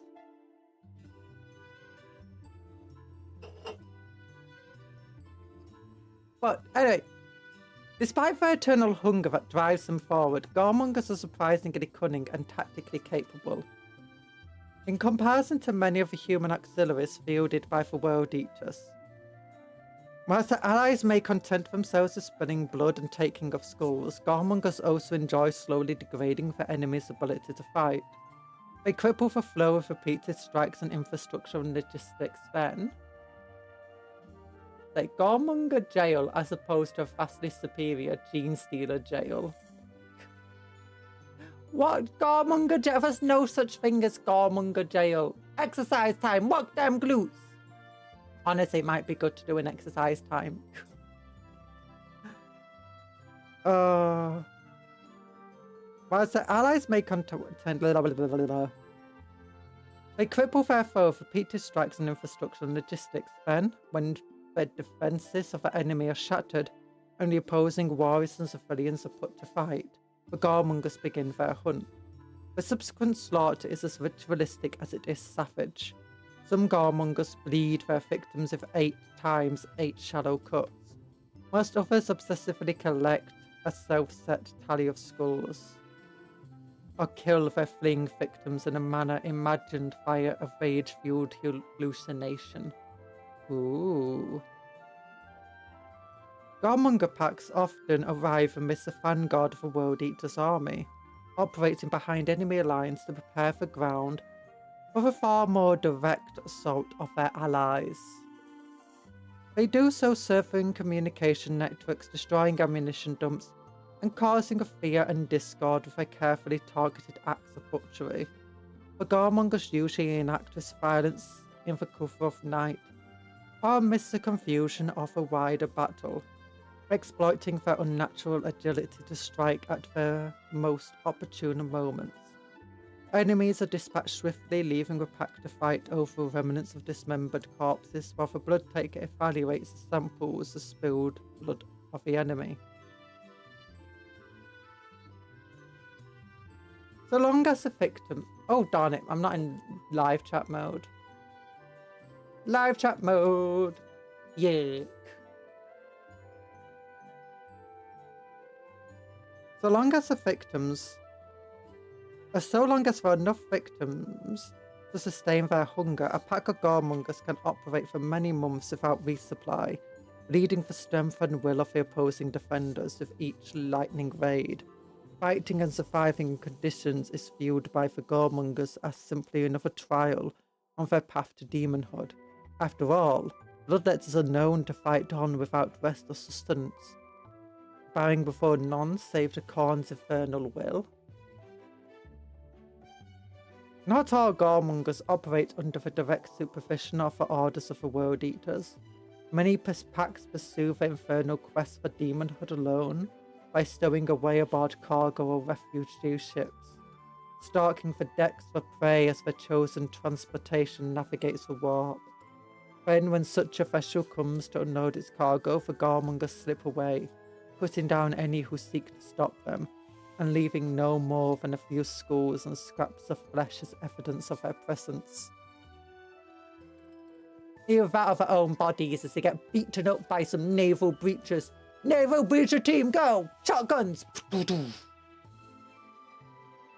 Oh my god, they're just Khan pure strains. They are Khan pure strain gene stealers.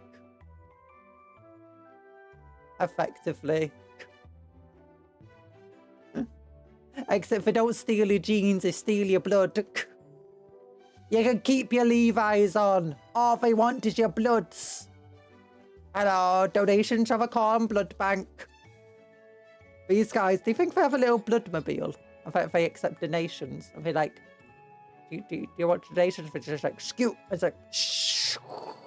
Shut itself and get your blood.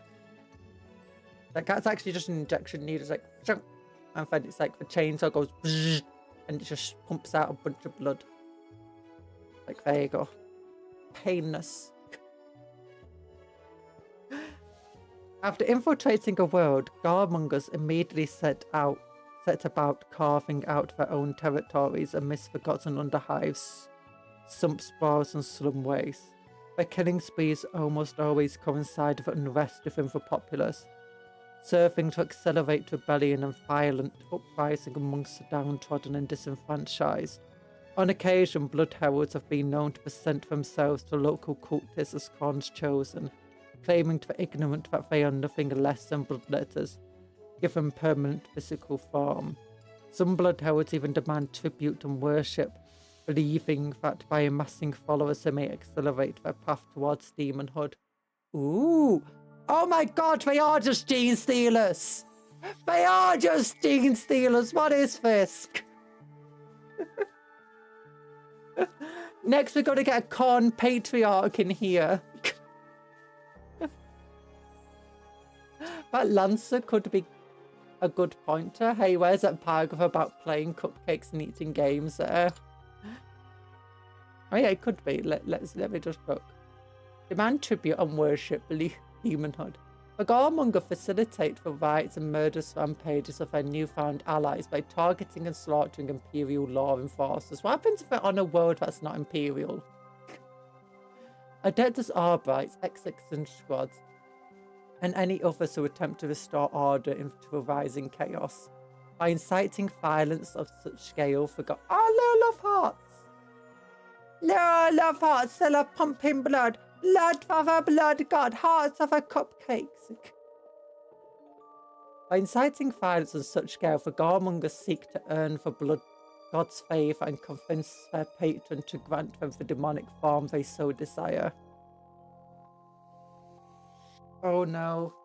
I'm imagining the next model for the World Eater's army is going to be a Bloodletter demon. Oh, it's going to be a demon herald. We're going to get a new type of like half mortal demon herald. Like a demon forged herald, and it's going to be like one of these blood heralds that have managed to actually become a demon. So they're like half bloodletter, but still kind of mortal, and that's going to replace the patriarch. Purple heart emoji, green heart emoji, purple heart emoji, green heart emoji, purple heart emoji, green heart emoji, purple heart emoji, green heart emoji, purple heart emoji, green heart emoji, purple heart emoji.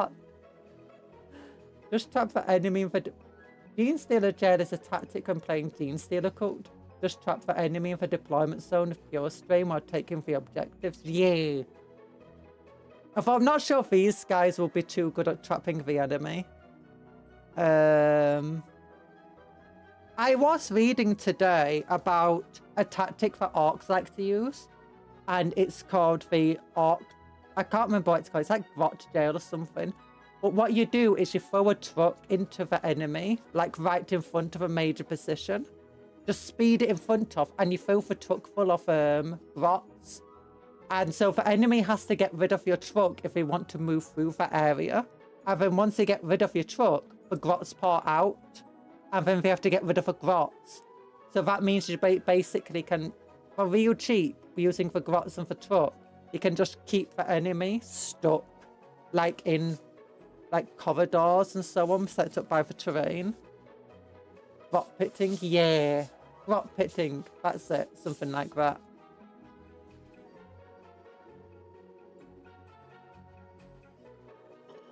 I don't think these tactics work necessarily well against things like Bloodletters, against World Eaters and Black Templar and stuff. Because it effectively requires you to go into close combat with an enemy who can probably defeat you in close combat.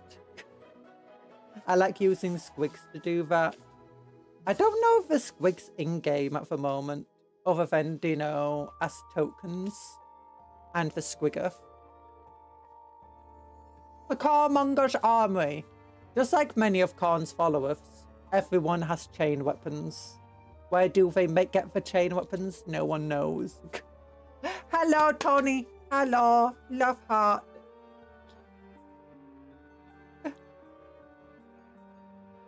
Just like many of Khan's followers, Carmonger's pacts favour the use of chain weapons.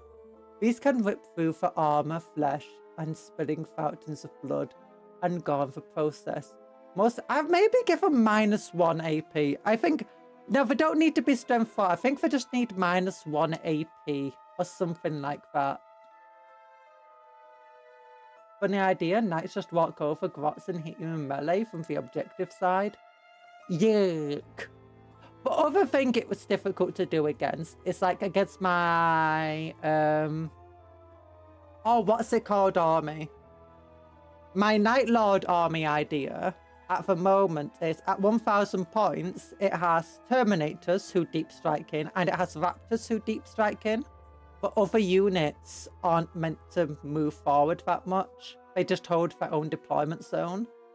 The Raptors come in, land next to you, led by the Raptor captain. And yeah, they land just right on your objective and destroy you. And then the Terminators land on your other objectives and destroy you. So yeah. And then you do have the other World Eater stuff. That can, not for World Eater, for Night Lord stuff. What are they called? Nemesis Claws. Who, thanks to their stealth and stuff, can move relatively unencumbered.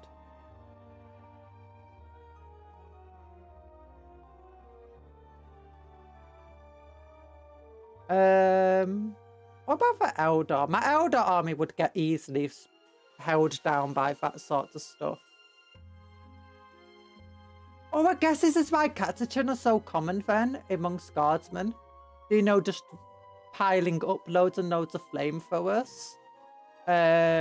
Because then if your enemy tries doing these pinning you down tactics, you just go and use... As soon as your enemy moves within range, they can do an overwatch stratagem. You can just overwatch them with flamethrowers. I guess that makes sense.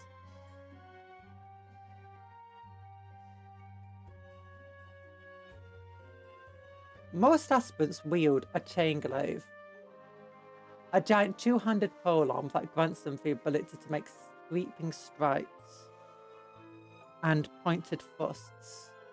Bloodhounds wield chain blades, reminiscent of a bloodletter's hellish sword, while Tyranids sound like the Grell from Zero Space, but Grell are but plants that eat everything and plant sentient grass.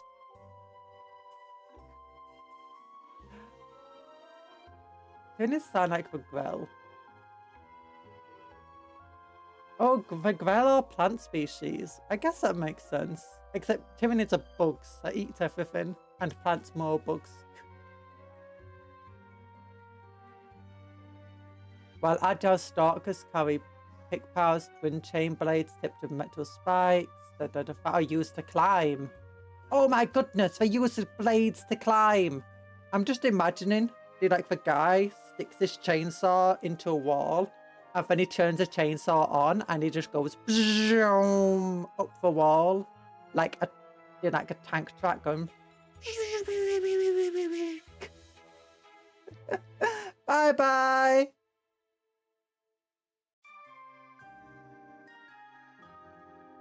Champions bear large weapons such as great chain axes, often ripped from the hands of dead world eaters. Blood axes, by way of contrast, carry ritual blades optimized for precise bloodletting rather than evisceration. Okay. Not all blood guard packs are focused on close quarter fighting, however. Impalers make use of harpoon weapons, and some of them carry dual auto pistols. Oh, here we go. Here's the different types. So you got the blood takers. Oh, they're the ones that like pick up the fluids that people drop. Yeah. There's the guy that we've got there. There's the impaler. Unfortunately, my version of him broke. As in like that arm. As soon as I tried clipping him off, that part with those two bits of meat had snapped. Impaler's a guy with a harpoon. Inciters have double pistols. Stalker's a guy with two weapons here, and he swings them into walls to climb the walls.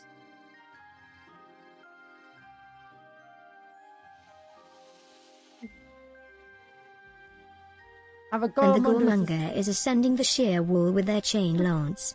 Physics has left the building. There was no physics. There was no physics. They're too angry for physics.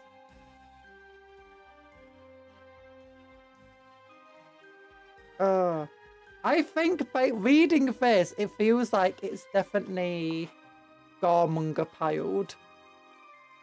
They seem to be focused on the Gormongers winning this fight more than anything.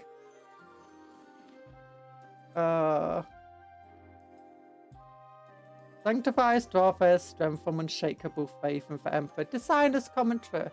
Why is it cool? It all begins with faction room and a stratagem sermon.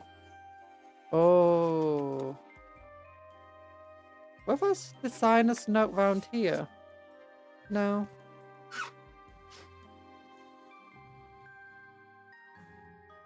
Well, if there's a little story here, and it seems to be about a fight between these two.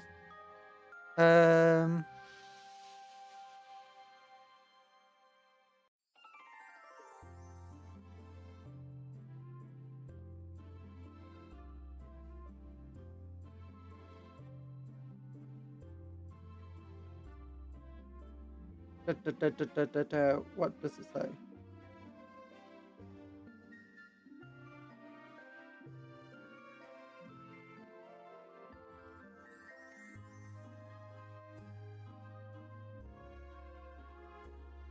Oh no, it doesn't. Yeah, it seems to be about a fight between the two, and it makes the fight rather undecided who will win. But it seems to be from the calm perspective. We don't want to read that. If you want to read it, I'm sure you can find it online. Or you can get the book. There's all sorts of stuff here. Oh, but yeah, this is a fun little book. It's got loads and loads of lore in it. Okay, going to sleep. Remember to punch a GW lawyer. Never! Don't punch them lawyers. GW needs all the money it can get. Oh, look at this. Look at this. There we go. We're fighting over the stuff. This is why everyone bought the set. This is why the people bought the set, the statue. It's incredibly cool. It's a very nice statue and it's got feet. It's got feet. These guys sacrificed their feet so she could have feet. Oh. They sacrificed their feet for hers. They sacrificed their tootsies so she could have tootsies. Hello, Mercury. Also, good night, Sasimus. It's going relatively okay. We've been doing some hand cammy stuff, and we've been reading a book and learning about these Gormonger people. Have you been listening to good music lately? I imagine you have. I imagine you have. Yeah. I do recommend if you do buy this statue, either get a weights for its base or give it a base. Usually be listening to good music. Yay! Wheel.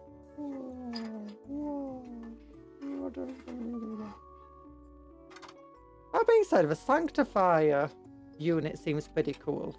Got a lot of model pieces that seem really good for kit bashing. Oh. What I like about the Gormonger unit compared to other kill team sets is that it does feel a lot more like it could just be a nice unit in the army. Time for Archon Lands Raider. Casifania didn't know, the Land Raider is named after the guy who found the STC. You got an STD from the Land Raider. What did that Land Raider have on it? What did he do with that Land Raider? Just like Manga Cure, a Ghetto, Turn the Beat Around, and Coral Keys. Ooh, I don't know many of them songs. Ah, yawn. I'm yawning. I'm tired. Oh. I forget how big a Neurolictor is until I compare it to a normal model, and it's like... Yuck. This dude's a bit of a big boy. Stomp, stomp, stomp. Those songs can be found on YouTube. Yay! Yippee, like the yippee! Yippee! Yippee! Yippee!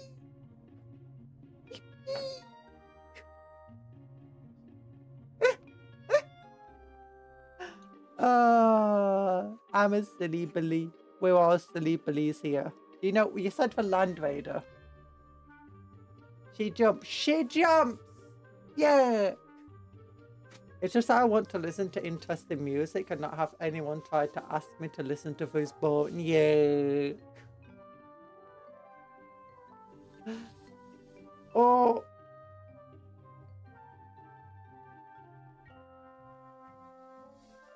Listen to varied music's nice. I want to vary up the music that YouTube recommends me because, oh my goodness, it just recommends me the same 5 songs over and over again. Flap, flap, flap, flap, flap, flap. Flap, flap, flap, flap, flap, flap. Flap, flap, flap, flap, flap, flap.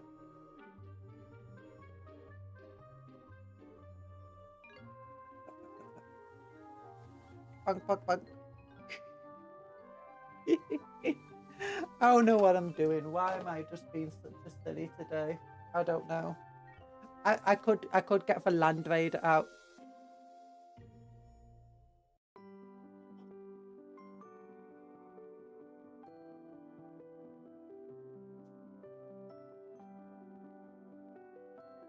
Oh, Cola. I'm almost at Cola. No! The can is empty. No.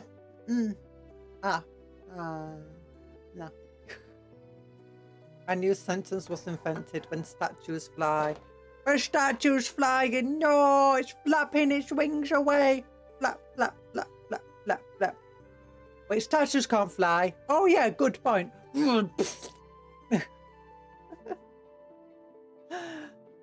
Don't remind a statue that it can't fly when it's flying directly above your head, because then it's going to fall from the sky and land on top of you.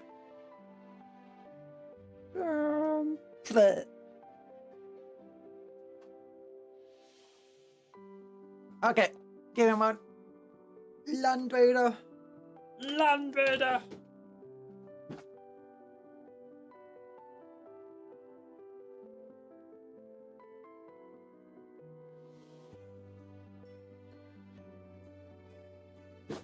Land Raider.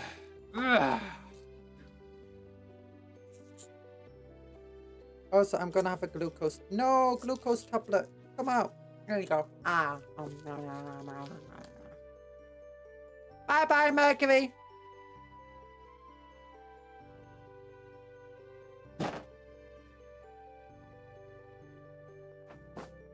Enjoy your melody.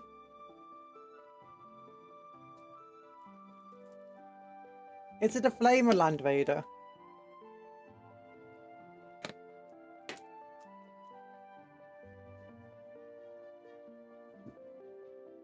Crusader.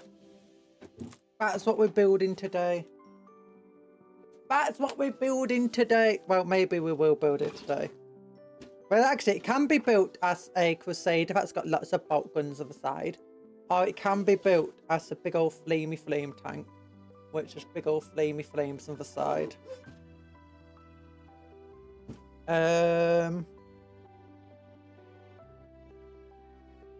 And I'm going to build it as a Crusader, which has big old guns on the side. Now, the gunny one, this one is the Black Templar one.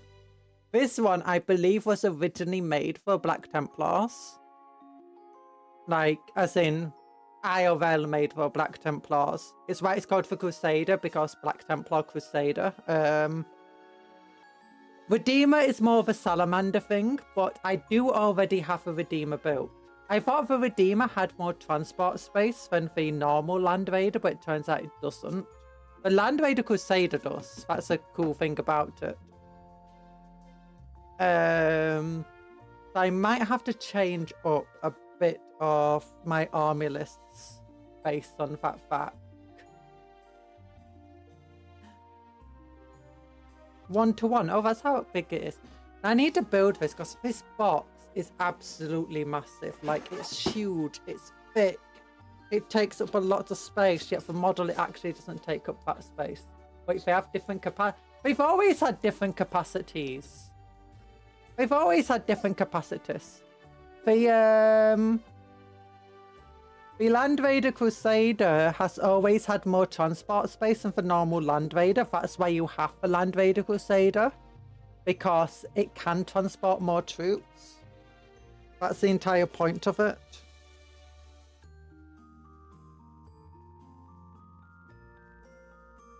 Always has been.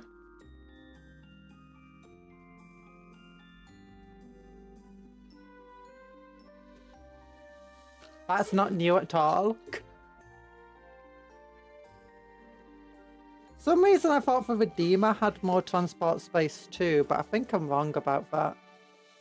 The only one I knew had smaller transport value was the Venerable Ghost Custodes. No. Let me look. Let me look at this.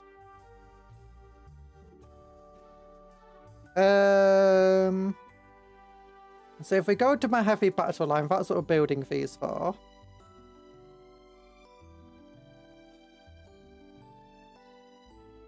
And let me look at the normal Land Raider. The normal Land Raider has a transport value of 12.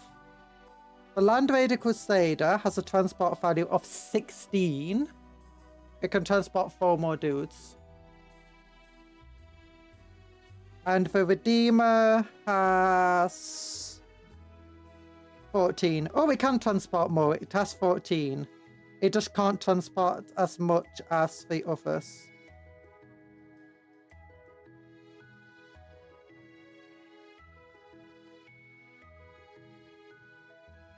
That's nice. Okay, so 2 Crusaders, 1 Redeemer in the heavy battle line. In which you've got an Aggressor Squad. And 2 Eradicators.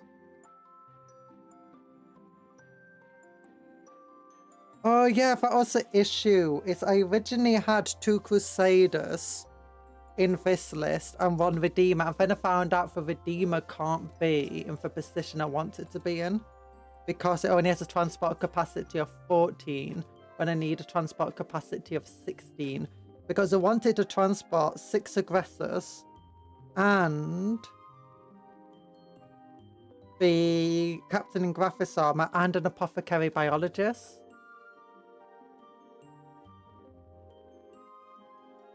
But that requires 16 transport capacity.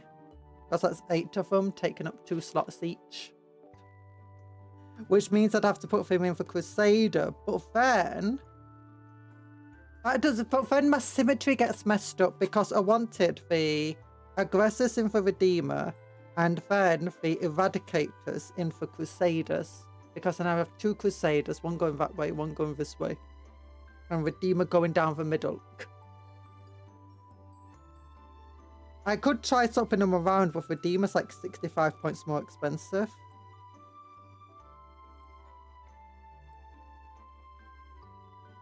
So... this battle is gonna be 2/3 crusading, 1/3 redeeming.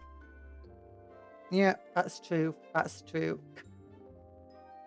Actually, no, it also has, because it's a 3,000 points battalion, it's got 3 Apothecary Biologists, it's got 1 Captain in Graphics Armor, 2 squads of 5 Intercessors, each have their own Repulsors, which have transport capacity of 14, surprisingly. Which I never knew they had such a high transport capacity, to be honest. But it's got 2 squads of 10 heavy Intercessors who are meant to stay in the back line, just firing at you, holding the objectives. Then you got 6 Aggressors in a Redeemer, who move forward with all the flamey power fists, while the Redeemer has its own flamey flames. And then it's got 2 Eradicator squads of 6 in their own Crusaders. And then it's got 2 squads of Interceptors.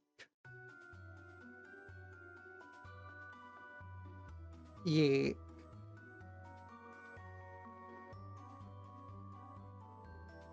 I guess I could get rid of one of the Interceptor squads. They're not too important. They're mainly just there to give us a deep strike option. They'll drop behind the enemy lines. Eradicator squads of the Graphics Armor dudes that have melter guns, who are really cool. You know I love melter guns. I'm Black Templars, of course I love melter guns. I was gonna modify this. I'd have to get rid of.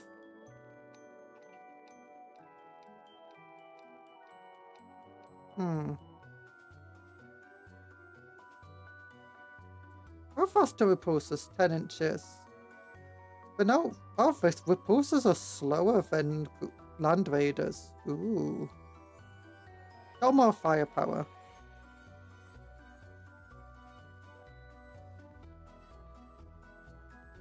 Graphics Flappy Boy superiority for the Salinas. It is.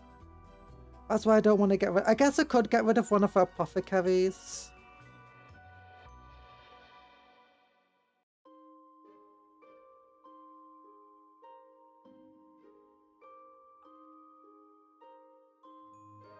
If I want to keep my symmetry. Yeah.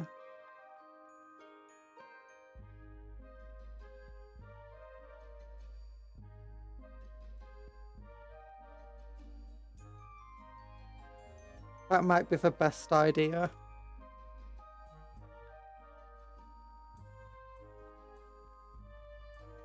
Well, then what about for other army lists? Because I know when I have a siege force that also uses stuff.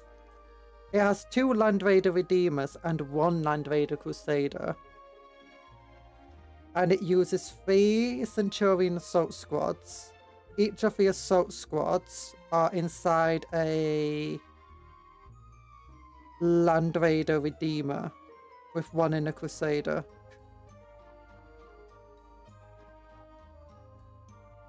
It also has 3 Primaris Crusader squads with drop pods.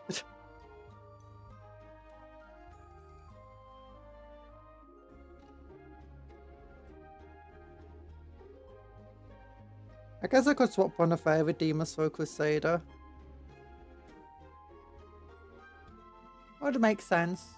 Would make sense. But either way, I might as well make a Crusader now anyway. Might as well make a Crusader now. Or at least I can show you the kits for it. It's a very big box. Like, this box is as big as the box that had all of those pieces in yesterday.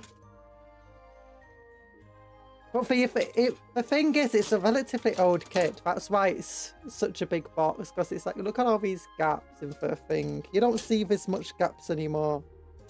You don't see this many gaps in a sprue. Okay, that's not too many gaps there. I guess it's just because it's such a thick boy. It's such a thick kit. I find flashbang.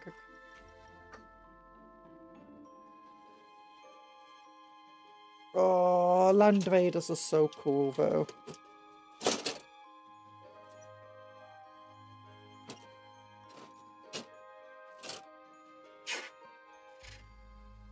Now we can look at the...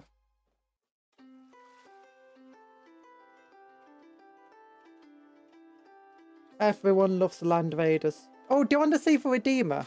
I never showed Redeemer. I appreciate the dedication to Land Raider though. Gotta love that Mark 5 tank aesthetic. It is a cool tank aesthetic. And it kind of makes sense in the war of a fight. Because it's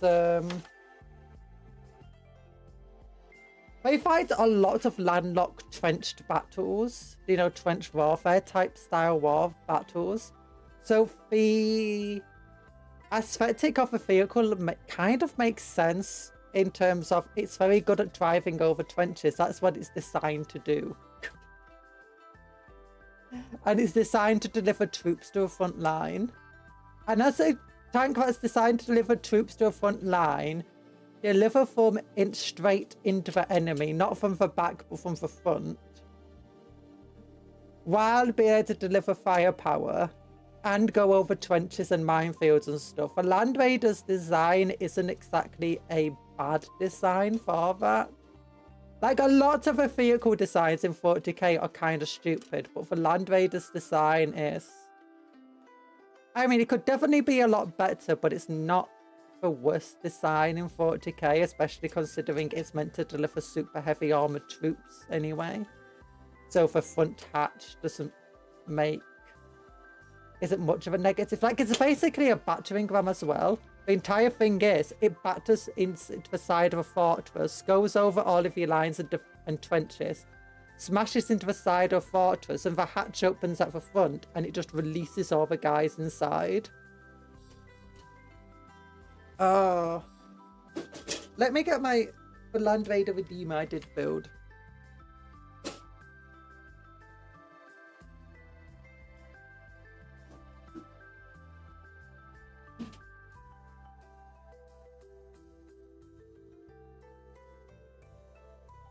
Like, a model's not too big. Model's not too big. I like the fact it comes with a multi-melter. Very nice. Got a little storm bolter at the back. a little hunter-killer missile, little multi-melter. It's got a salt cannon. This thing flaps up and down very nicely. Wadunk, wadunk. Don't mess with that too much because these things have it's got a little very fragile mechanism at the side that allows it, so if you pull that down, the top goes up.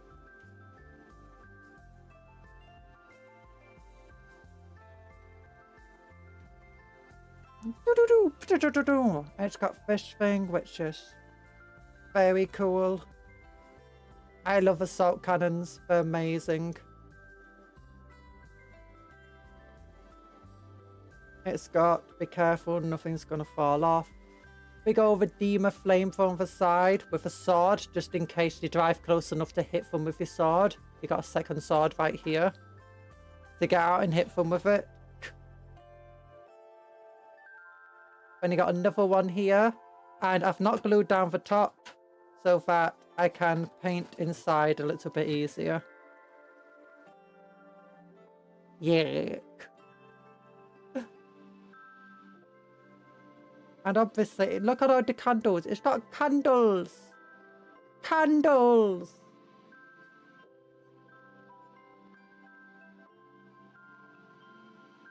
If there ever was a vehicle that should have kept rule grinding advanced, so can normally keep heavy effects on weapons, it's a Land Raider. I'm not sure if there are some vehicles that actually do have that rule still. Now the one issue I do have is this gap here. I'm hoping that when I do finally glue it, I'll be able to close the gap up a little bit.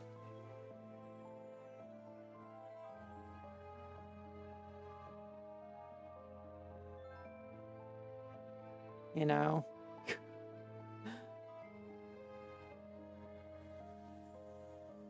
But yeah, it's very nice. I got my purity seals. I've got little symbols on the back. I'm probably going to use Black Templar transfers. And look, little eagles here. It's very cool. And there's a big old book on the front.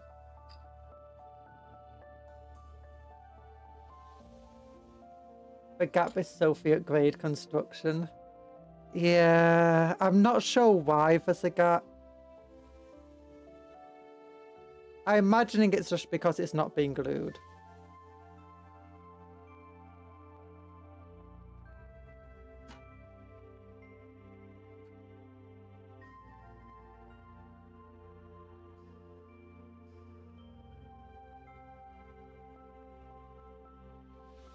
I'd have to hold it very tight, like clamping it when I do finally glue it though to get rid of that gap. Big truck with big dagger. Yeah, big dagger, big dagger. Oh, wait a minute. You've not seen. Inside, more books. All of these are Codex Astartes. Just in case you see an ultramarine, you can throw it at them and tell them to read a book.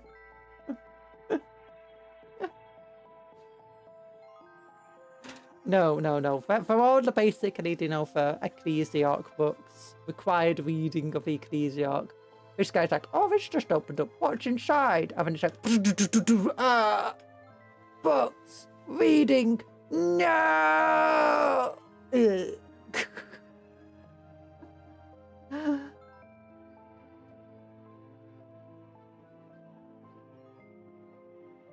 Multi-mounter.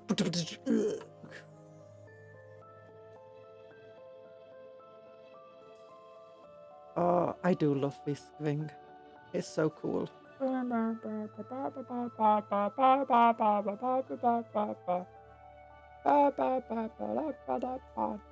like how tight this one is. I think this one's just like not that tight at all. It's like beep, beep, beep, beep, beep, beep, beep, beep.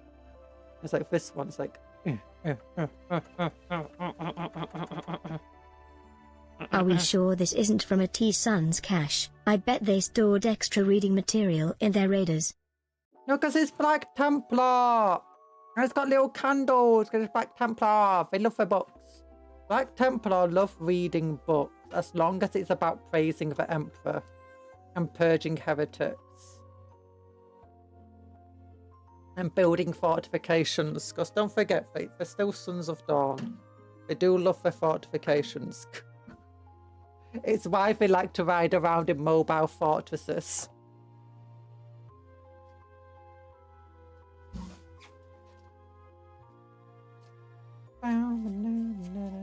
You can also tell if this is an old model. The instruction book doesn't have any numbers or pieces on it. Also, flashbang you. I'm sorry.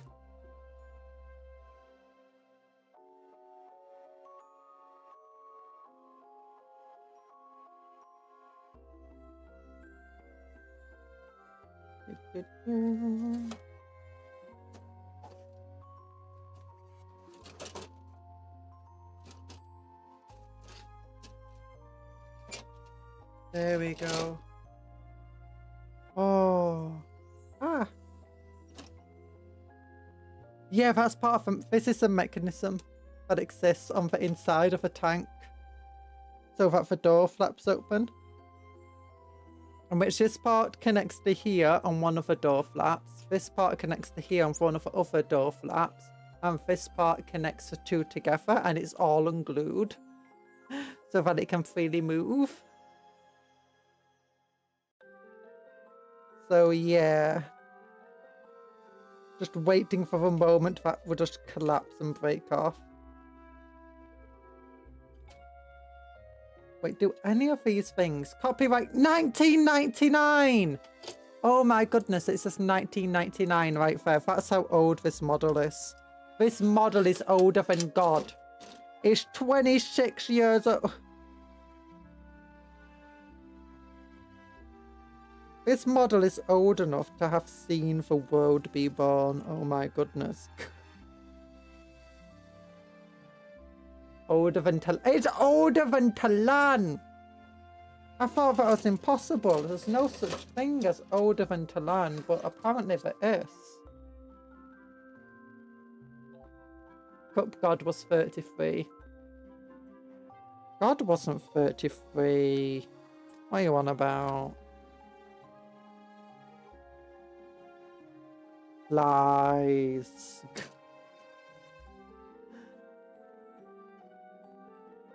$19.99. This is an old model. When I was saying it's an old model, I was thinking like, you know, 2014, not, you know, before the turn of the millennium. Not a quarter of a decade over. Decade century.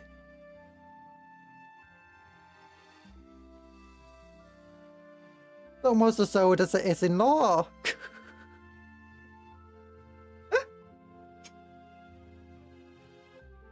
JC was 33. Are they meant to be the same person? Oh. Nah, this is like older than that.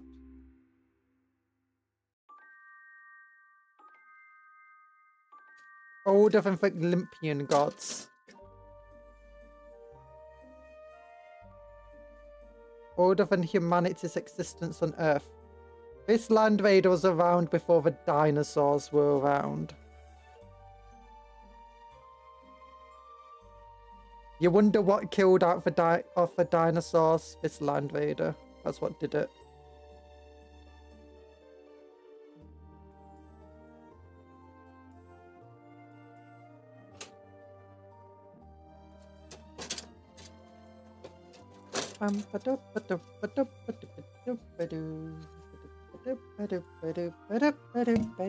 Oops, I just whacked the microphone. I'm sorry.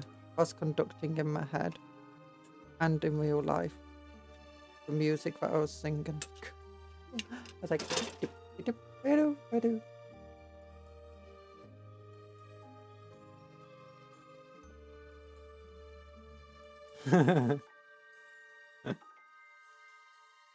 And God said, "Let there be light," and what greeted him was this Land Raider kit.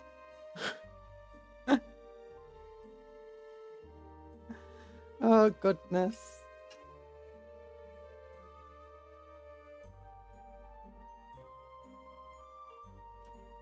And gods. On the first day, there was already a Land Raider kit. On the first day, God found a Land Raider kit. It was like, what the hell? Where did this come from? I wasn't even around yet.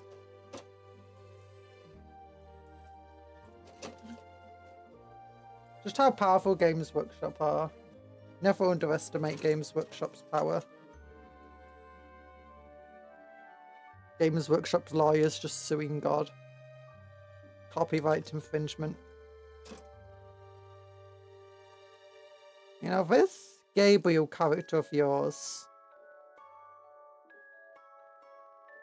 seems a bit too close to our Sanguinius character. Hello, Night Parade!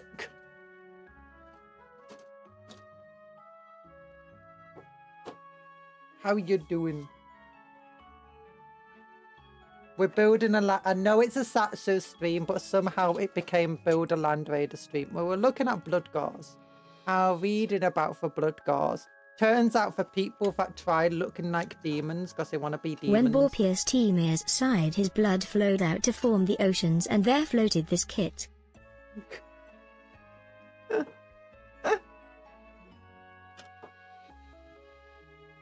When Borpius Timir's sighed, he did it with this kit. He used his hobby knife that he had to make this kit. Just taking a break from work. Yeah, work hard, but play harder.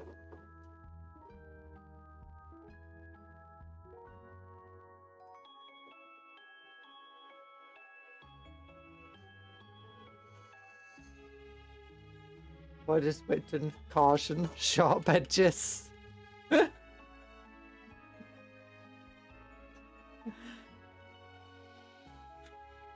Oh, darn it. May contain small parts.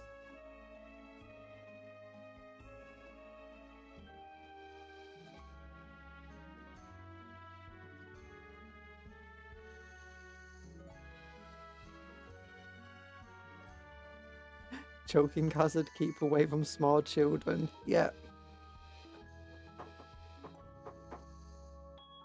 Recommended for 12 and up.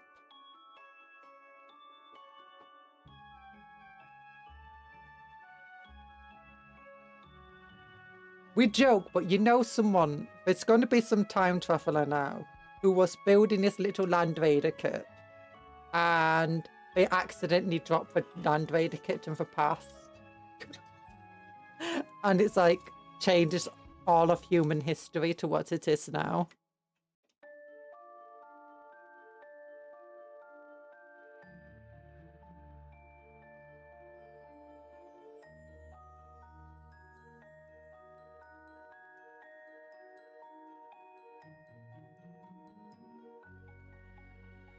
And so the dwarves heeded this warning.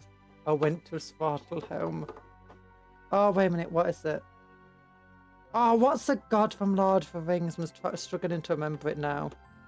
And do you know Saruman's original, not Saruman original name? Back when he was an angel and stuff. And for creating the world, the gods were.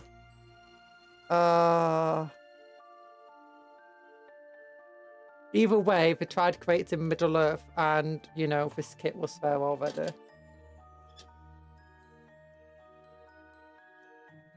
In Discworld books, life in the Disc started because the builder dropped his egg and cress sandwich in the ocean.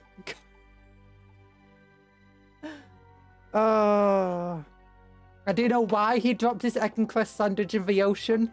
He tripped on this kit. He tripped on this Land Raider.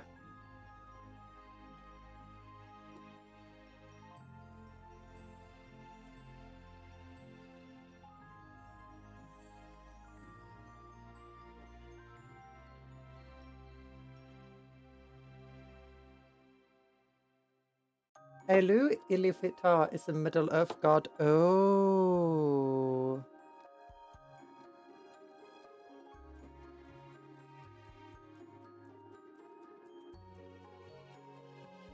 That name would have continued to escape me. Because for some reason I thought it... Actually, wait. Is it Sauron's original name that began with M?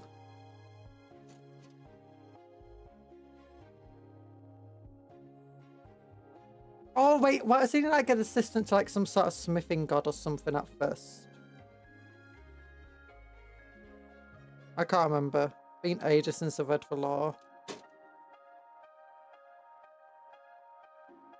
The deep lore, rather. Morgoth. Melkor, Sauron's master. That's the one, yeah. AKA Morgoth.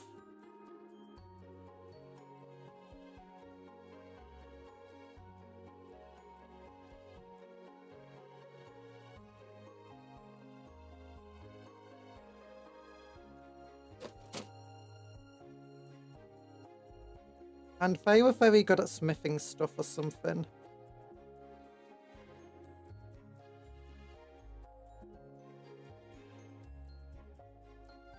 That's technically is the same level of being a Scandal from the Eagle, just yeah. I think it's a bit more powerful because of the, you know, all the power he absorbed from the rings and his master. And from the planet. Or something like that.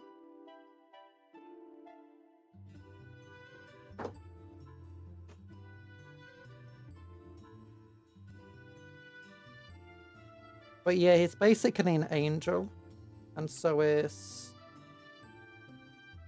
Gandalf. And Saruman.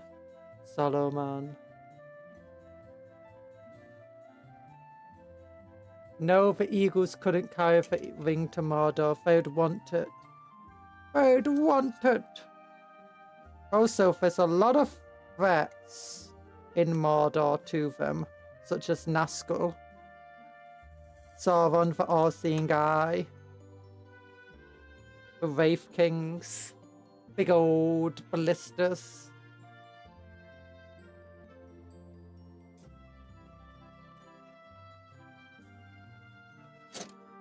I say he originally served all of the smith god who made the dwarves.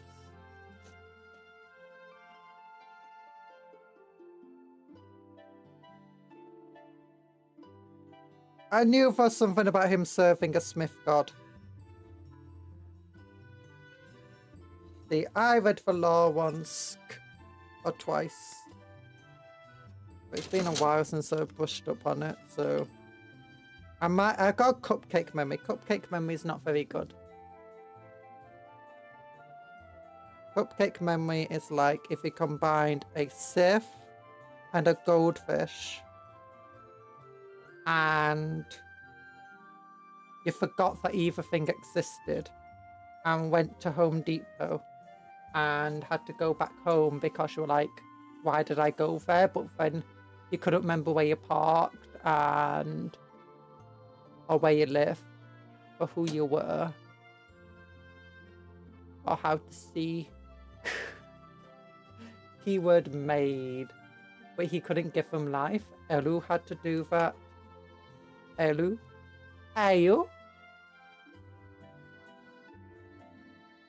She read the lore once, long ago, before the First Age, when the shadows first lengthened. When the shadows first lengthened and the Land Raider kit was first seen.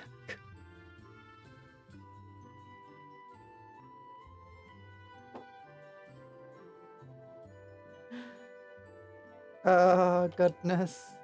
The Supreme Being, Ayo. No, I'm not a Supreme Being. I didn't read the lore that long ago. The lore didn't exist that long ago. Yeah, it's only a relatively recent thing. I mean, okay, some of the lore is based on Old Norse lore and, you know, Hebrew stuff.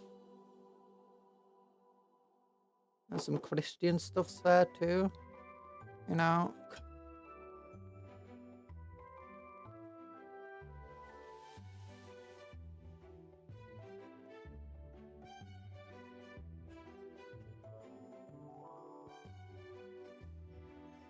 Yeah, Londoner! Land Raider, Land Raider, Land Raider, go. Land Raider, go. Learn the way to snow.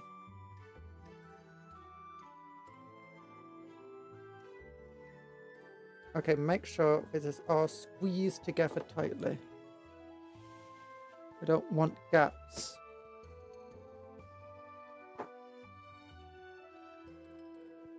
So what I'm hearing is Tolkien took all the religions and asked, but will it blend? Kind of.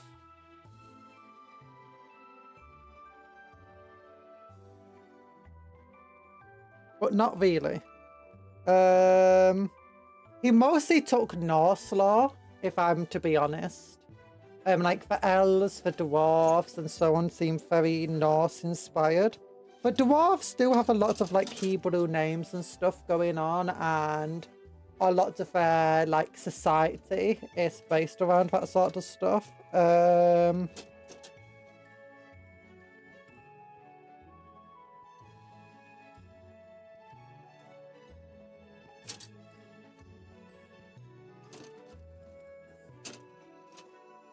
But like, even with the orcs and stuff like that, it does seem very heavily inspired by Norse tales and religion.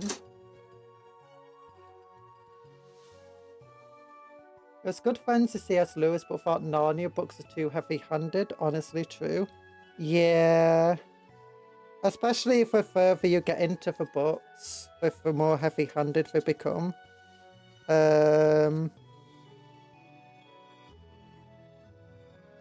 And it's not just about being inspired by the lore with Narnia. Like, Tolkien has a lot of flaws as a person and whatever. And his writing isn't perfect by any stretch of the imagination. But... Okay, that's blasphemy in some people's eyes. The dwarves are displayed people with a private language. That's quite close. Yeah, it is true. But the thing is, he was more inspired by real life religion and stuff rather than effectively preaching it. Like, he wasn't trying... He had good and evil and stuff. For most part, the good and evil wasn't in itself, like, setting up... Like, he didn't want the bad guys in the book to seem like a group of people in real life. While you can try putting the orcs, saying, well, the orcs are based on this group of that group of these people. Jesus Christ, it's a lion. No, wait. Jesus Christ is a lion. My mistake. Oh, gosh. Yeah. But C.S. Lewis definitely was... In his writings of Narnia, he definitely was trying to preach his religion and his viewpoints. Lord of the Rings was a story about good and evil, but he didn't want it to be a story about where people would see the evil side and it'd be so easily to pinpoint as to what one side is or what the other side is or whatever. Instead took inspiration from a variety of different religions, more as to help to create his story and understanding of his story. Which I think is cool. It's what most people do, to be honest. It's what people did with his books. That's why it's become such an inspiration to fantasy in general. I was never quite happy with orcs. No, he kept changing the lore on orcs.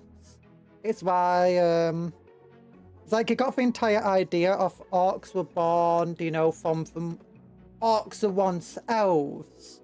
But he didn't like the idea in the end, so he tried moving from that idea. He also said that orcs are like birthed from the ground, which again was another idea that he kind of went back on.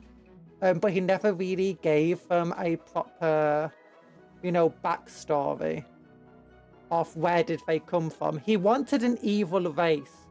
But I think he was also afraid of, like, building a society for an evil race. Because I think he didn't want to humanize them. I think he was scared of... I'd say he was scared. I don't think he wanted to humanize them in total, to be quite frank. I think he said that in various things.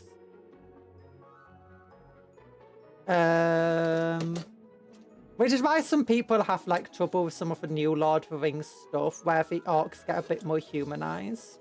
But at the same time, it's like he did humanize them a couple of times in his own lore, but then went back on it because he wasn't very happy about it. So now the lore we have is they just use a mixture of all the different stories. It's like the basic orcs. I believe with Tolkien, like the Uruk-hai, the orcs, and the goblins are all effectively the same species, I believe. I think they're all different names of the same groups, of the same creatures. Maybe different groups within those creatures. Slap you on the face with Aslan. Do you get it yet? It's a Bible. Do you get it? I'll be creating of and corrupting, teaching beast to speak was another idea.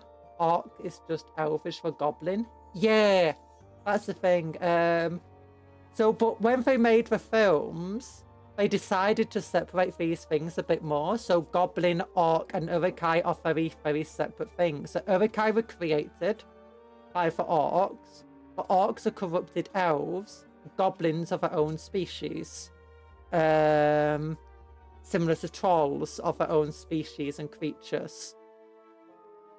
They have their own societies and customs and stuff, and generally while they're evil, more evil and vile of a race, they generally still have their own ways of doing things. Uruk is a black speech word for it. Yeah, that's it. Because Morgoth likes to experiment on life forms. Orcs could be a mixture of a variety of creatures. True, true.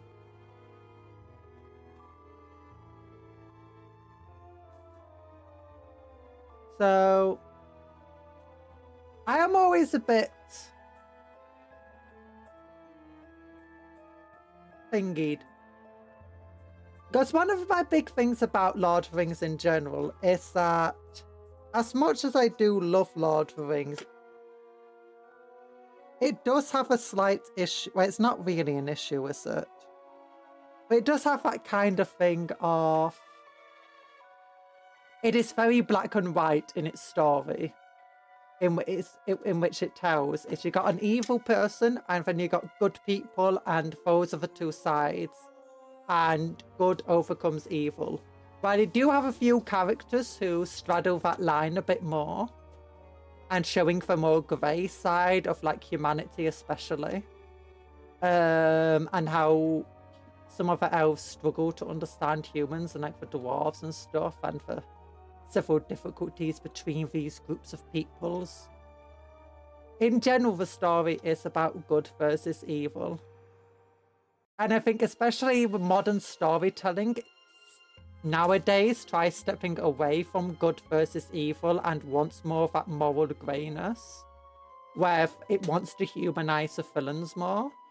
Which is why in Lord of the Rings generally, for newer stuff we're seeing, is going to start seeing more of a humanized idea for orcs and why they might be that way and stuff. Which I understand why they step that way.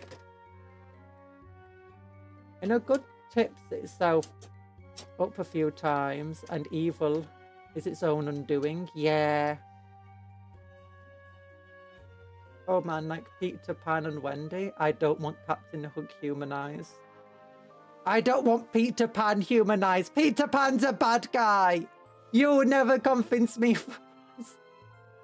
No, seriously, Peter Pan traumatized me as a kid. Like the idea of this little elf kid that would go to your house and steal you away to force you to work on an island and fight pirates and crocodiles. That scared me as a kid. I didn't want Peter Pan to kidnap me. It's like, how old is Peter Pan and he's stealing this like 12-year-old kid? No! Peter, you're like a 60-year-old man.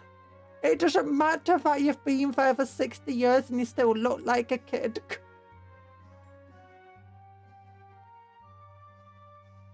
Sympathetic villains has to be the worst.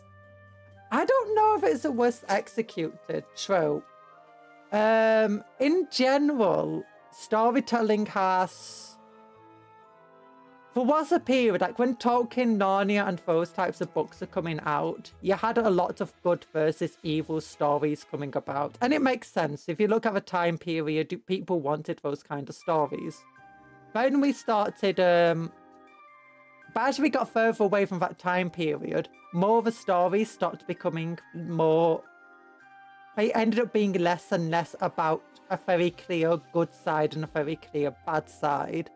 Wheel of Time is a good idea of a book series that's quite popular. It's actually quite old still, where its villain is still very much an evil side. It's very much good versus evil, and it's got this entire idea of corruption throughout the story, and how people's minds can get corrupted. But it's also got this much more grey idea of good versus evil as well.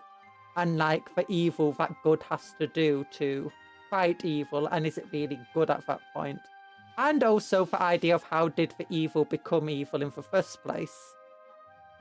And you actually get to see how the villains became that way. I think the story's stronger for it, getting to see how villains ended up where they were and getting to see a humanized version of them. And it doesn't stop them being evil. It doesn't stop them ever having been evil, but it does allow you to sympathize more with them. And I think that's kind of good in itself. I think that's fun. I think that makes I think that strengthens a story. It's no joke. Peter is a bad guy. He steals children, he bullies a pirate, feeds his hand to a crocodile. In general have no good morals and... He's selfish. Yeah, Peter Pan is scary. He's a terrifying kid. Yeah, Peter Pan traumatized me as a kid. You never grow up there, he said, and then he takes them to a land where there are adults. Yep.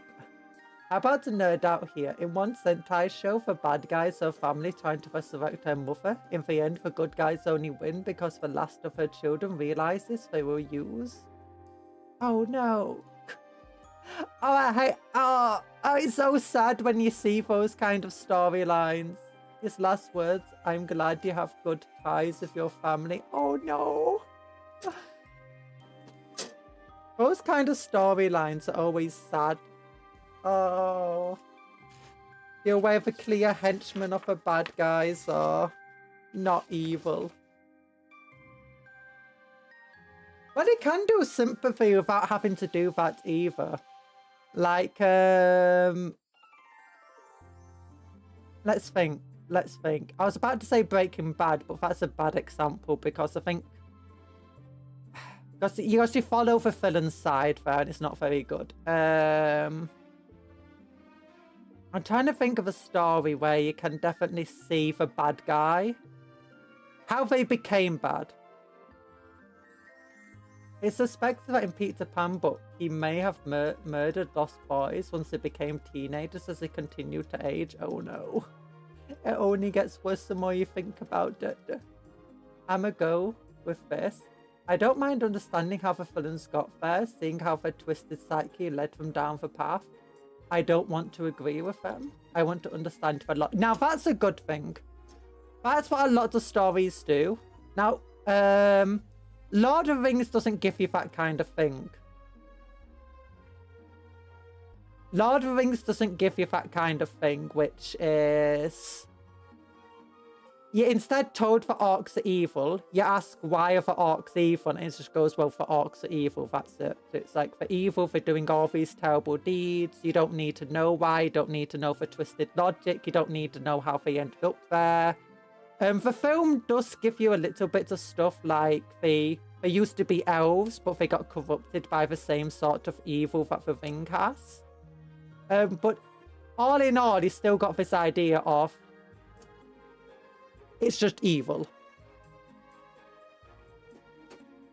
And it's like, I don't mind stories where you can actually sympathize with a villain, like the villain before they become the villain. And he could go, oh, this like Fulgrim. Fulgrim before he becomes a villain is a nice dude. He's a good person. And it makes his fall to chaos all the more sad, sorry. Because he eventually becomes the worst parts of his personality get pulled out further and further and further until they become his undoing by this blade and by those around him. And it's like, ah! Now that's how you do a good sympathetic villain.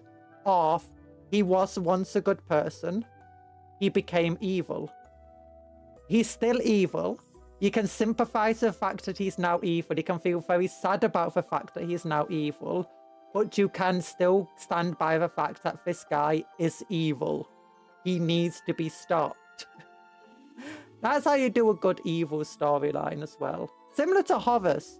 You can see throughout Horace's storyline how close he could have gotten to being a good. You know, how he could have been good. He didn't have to be evil. He didn't have to go down that line, but he did.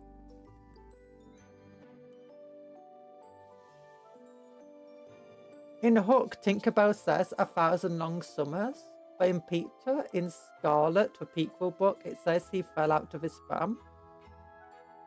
We didn't have prams 1,000 years ago, so I have no idea how old he is. Oh, goodness.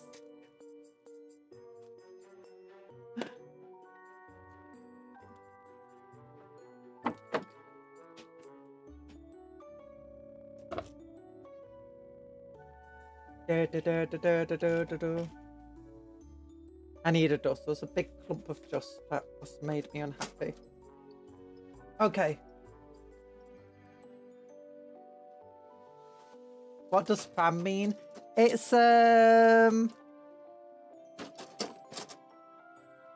what is it? Baby stroller. Yeah, a baby stroller. It's a baby chair with wheels.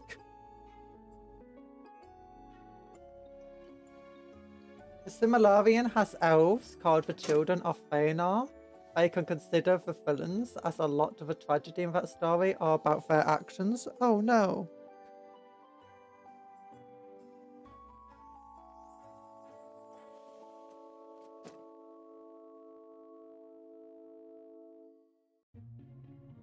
Baby stroller. I was trying to think of the American word for it. That is it, isn't it? Stroller.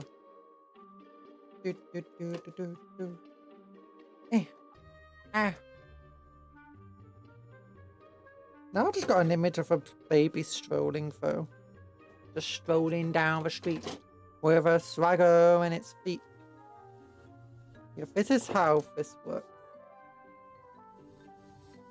This does glue to here. Is it this one up here? No, this one glues.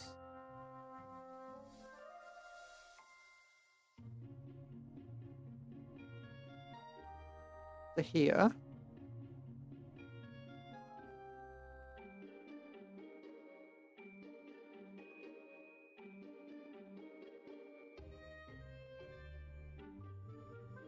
Worst thought of prom night dumpster baby. I did not think of a prom night dumpster baby at all.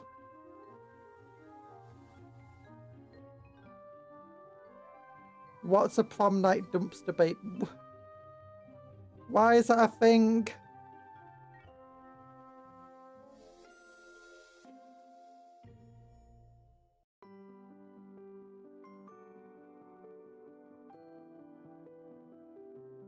I love how in the books of Tolkien there's more pointing at different languages each culture has.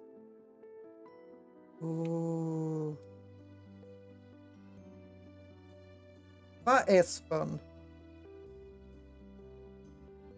Language is something you don't see very often be used in these types of stories.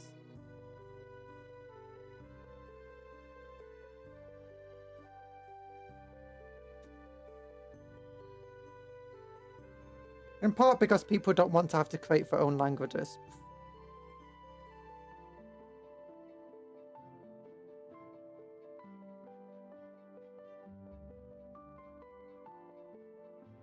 Or I don't want to have to explain how characters can understand one another. Batman was a linguistics expert, yep.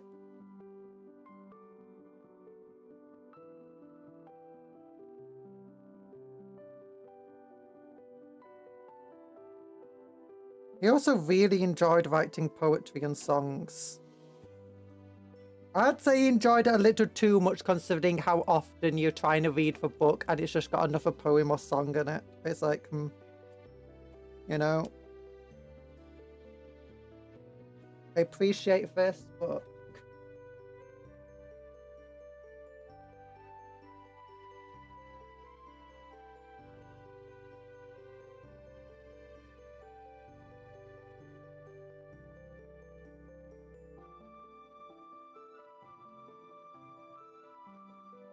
Oh, there we go.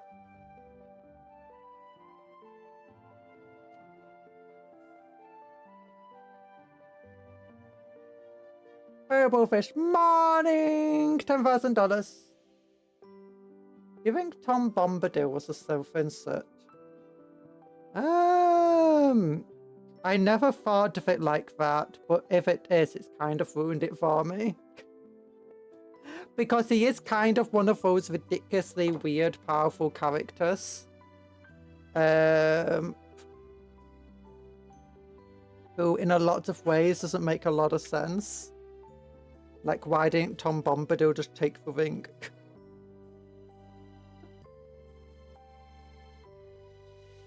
There's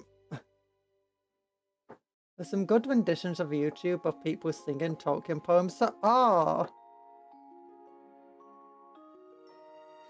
But when I've tried reading the book, because we have the books, and I decided a while ago I want to just try. The first time I read them was when I was a kid. I enjoyed them back then.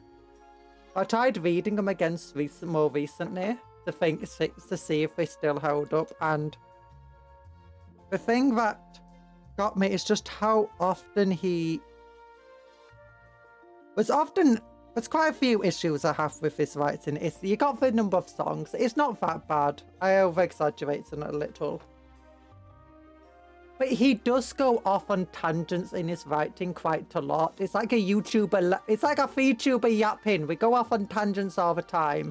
We just go off on tangents quite often, and they don't always, you know, amount to anything. It's just... And as a writer, sometimes I feel like that's a lot of pages that ended up just, you know, going nowhere in the end. Yeah, this is a mechanism that allows the doors to open and shut by themselves. As you can see, it's a kind of frail mechanism. It can't be glued in because it needs to be able to turn.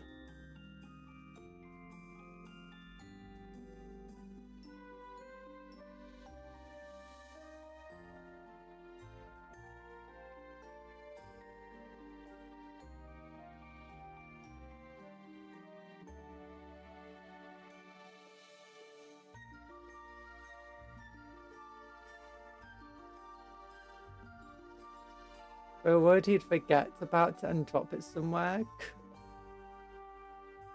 I got annoyed when people giggle at pipeweed. It's tobacco. Are you sure it's just tobacco? I mean, don't forget that back when Tolkien was about, we did not have anywhere near as restrictive stuff. Like, people were taking stuff that's incredibly banned today were just considered, you know, normal substances to use on a daily basis. Like LSD, various other narcotics. There's a lot of stuff that we consider highly illegal today that's in very common use back then. Especially amongst wealthier people who could afford them. It's called Tobacco in the Hobbit. It's a brand. Yeah, no, it's meant to probably just be tobacco. But to be fair, I mean, for other thing that people think about, it does kind of make sense with Hobbit. I mean, and Gandalf's character in general. Especially considering he's based on Merlin. Gandalf is heavily inspired by the likes of Merlin. And you know Merlin did that type of stuff. Merlin was crazy. Just look up for how Merlin got his name. Merlin was legitimately doing stuff. He was doing mushrooms and all sorts of things. It's crazy.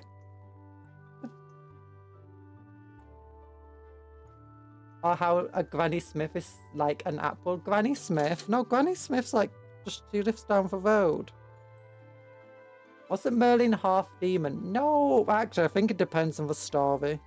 And there's been many, many varieties of thing, but I think Merlin originally comes from, I think it's, if I'm correct in it, the original name is something like Fool, is part of it, and I can't remember if it's something like Traveled Fool or like Fool with a Hat, something like that.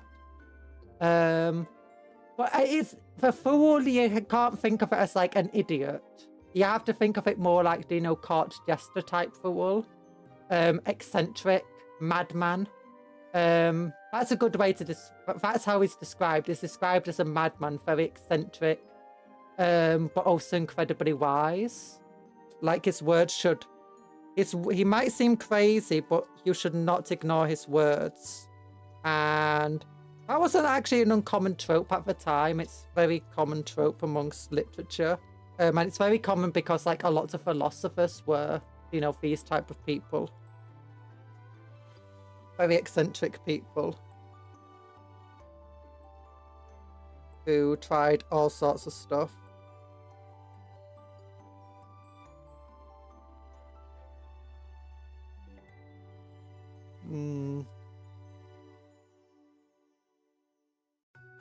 Yeah, so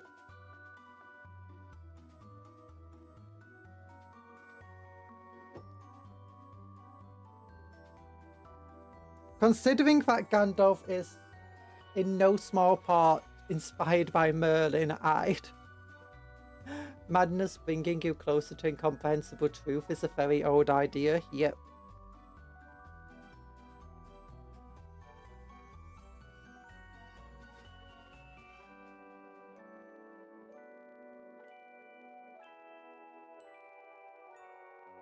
What I like about these old models is that you got these bits here that seem kind of pointless, because once you actually use them, once the final doors and pieces are going on, you don't ever actually get to see these bits again. But they make very good for dioramas. Like you can have it opened up like this, and then have a gateway opened. Not the gateway, the hatch opened downwards for a diorama. Have a space marine on the other side of this shooting out, and like an arc going up the ramp or whatever. It's a really fun thing. More than Tom Bombadil, I think Tolkien may have based the character Balin and Luthien on himself and his wife. Their names appear on their combined gravestone. Ooh.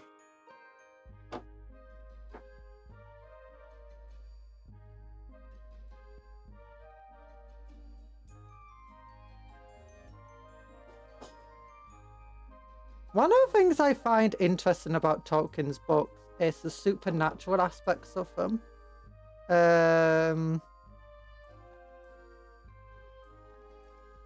And like how very few of the characters don't have a supernatural aspect to them.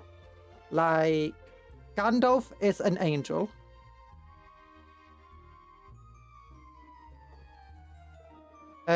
Aragorn is effectively a half-elf. Well, he's not a half-elf, but he's descended from people who are descended from elves. So he's lived for a very long... Oh gosh, I just dropped blue everywhere. I didn't realise. Yeah. It doesn't matter.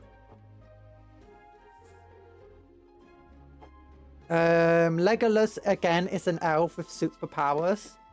The hobbits all have these weird natural instincts to them, but also are, you know, live a long time.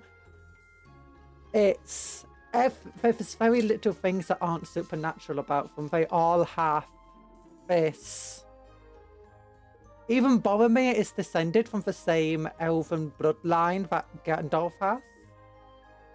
From the same, like, king bloodline as well. And so is Faramir. I think it's a bit mean that Arwen chooses mortality but outlives Aragorn by miles out anyway. It makes sense, unfortunately. Elves go, Legolas is quite low level. He's relatively young as far as elves go, but I wouldn't say he's low level. Like, he's very, very skilled, even by elf standards. Partly because he is, like, like, everybody's, like, someone important. Like, Gimli is an important person. Legolas is an important person. Like, Legolas is a prince. I think, is Gimli a prince as well? Owen died 1 year after Aragorn. She travelled to abandoned Lothlorien and passed away. Ooh.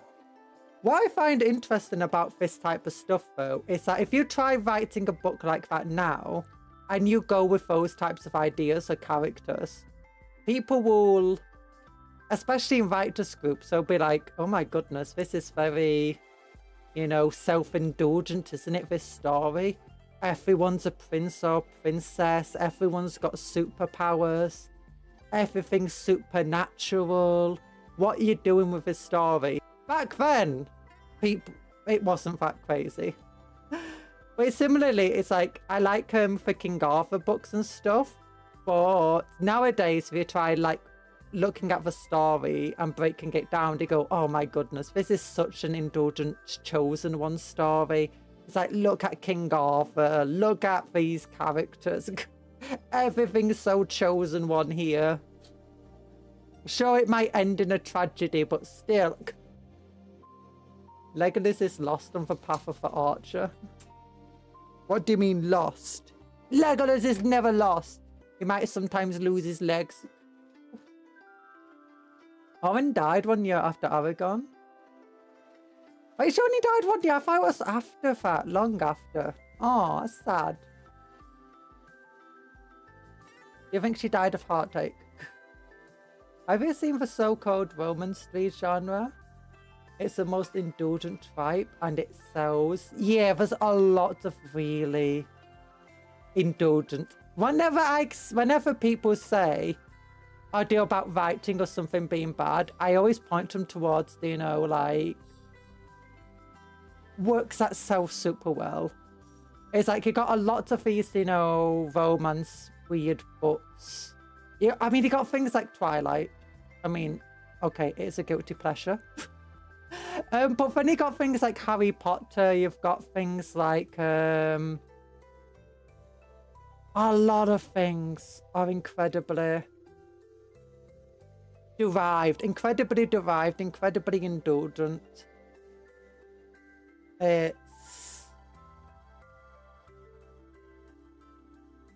So I think in general, when you're writing, just write what you want. Just write what you want and have fun with it. I think that's the most important things. Don't get caught up in your own head about it, and don't let writing groups bring you down about it.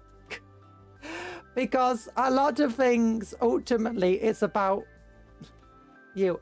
Try for 100 push-ups. Never 50 Shades of Grey sold. Talent is unnecessary.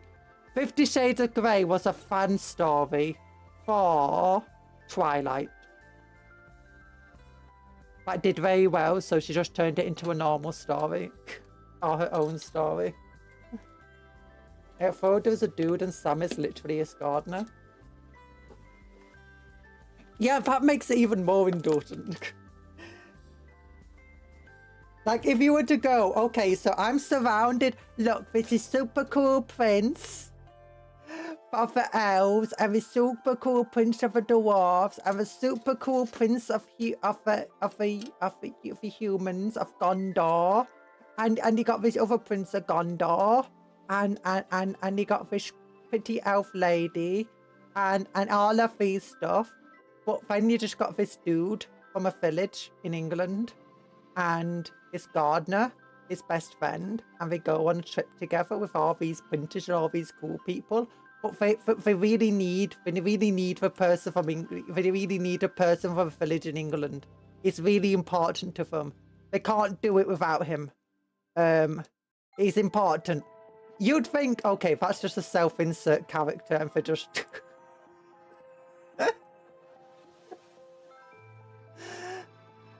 You'd think that was a self-insert. I don't think that is actually in his thing. It's set up as a very.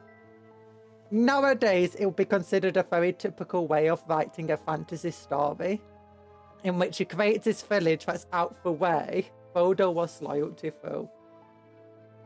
Samwise Gamgee had so much loyalty to Frodo. Frodo isn't that important, really. No, he's not. I mean, it kind of is in a way, like. If our hobbits are important, Frodo personally isn't necessarily important alone, but the hobbits in total are important because it's only the hobbits that can carry the ring. And it's Frodo that accepted the responsibility of it. Sam was the king. Sam was the ultimate king. But no, that's part of just a writing trope of you basically set up a village far away from the rest of the fantasy genre, or the rest of your story and world, so that your main character can come from that village, and then they can see the world for the first time, allowing the viewer to see the world for the first time through their eyes and experience all these things for the first time. So it allows you to show for people the world in a rather natural way. Nowadays, people try to veer away from that because it's now become a very overused trope. Back when Tolkien was writing, though, it was a rather inventive way of doing it. A rather novel way. Nowadays, it's a way that everyone goes to. Well, that's the issue sometimes when you end up... Like, when you write the defining genre, the defining book of a genre, you end up writing all of the tropes of that genre.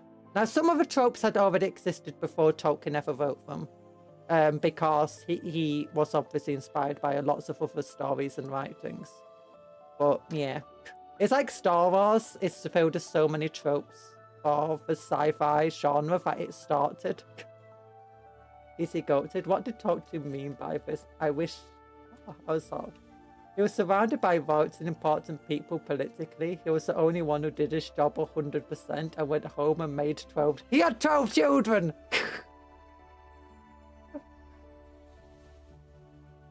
Smeagol didn't... Wait, did Smeagol turn quickly? He did. I'm not sure. I think it's probably due to... Probably just Smeagol's nature. There's probably just more selfishness in Smeagol in general. And that's what made Frodo a bit more important anyway. Because...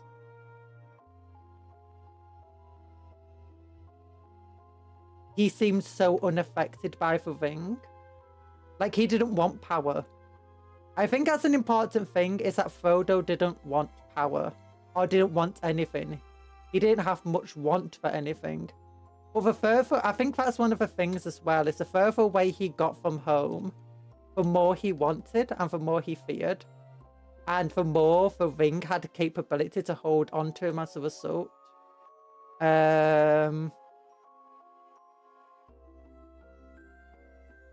He had 13 children. My goodness, you've been productive, Bilbo Baggins. Eleanor, Frodo, Rose, Merry, Pippin, Goldilocks, Hamfest, Daisy, Primrose, Bilbo, Ruby, Robin, and Tolman. Sound like a bunch of losers to me. Sam named one after Frodo, and one after Pippin, and one after Merrin. But not one after, you know, Legolas or Gimli or Aragorn. It took me a while to remember Aragorn's name. What about Boromir? Not one I named after Boromir. We also named one after Bilbo. Shire hobbits just want beer and fine cheese. Yuck. Unless the wiki put grown Frodo as one of Sam's children. Don't worry, Legolas, a 4G will be named after you. Sam just felt bitter that Legolas left him. You took Gimli, but you didn't take me. And my family to the heaven.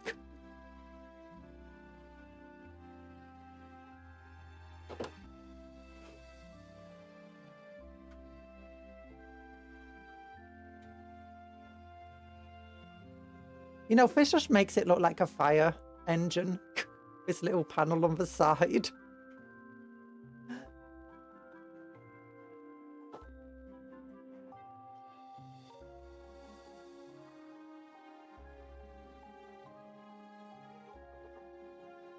A farm, lots of food, parties, and lots of friends.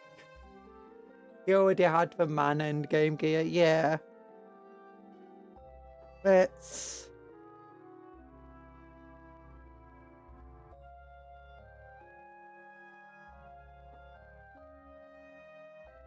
I think you see that when Bilbo first sees the rings as well, he is somewhat corrupted by it. But I think it's also the circumstances in which they found the ring that affected them. And why they got corrupted as quickly as they did.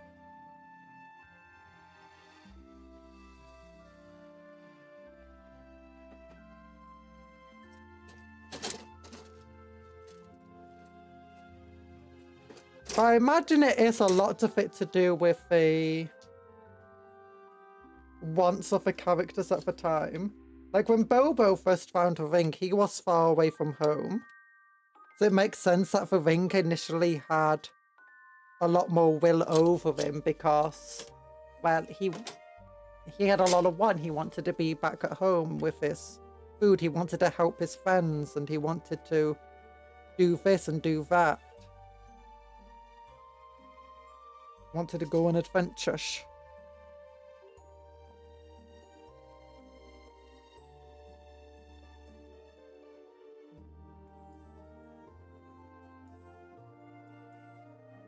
Ultimate story of Frodo. I think it's even the story of Frodo versus Sam. It's that when Sam first gets a ring, I think the ring did try and make him promises to Sam to try and corrupt him. Like off his garden and stuff, and Sam could resist it. But I think initially when Frodo took the ring, it struggled to find anything that could corrupt Frodo.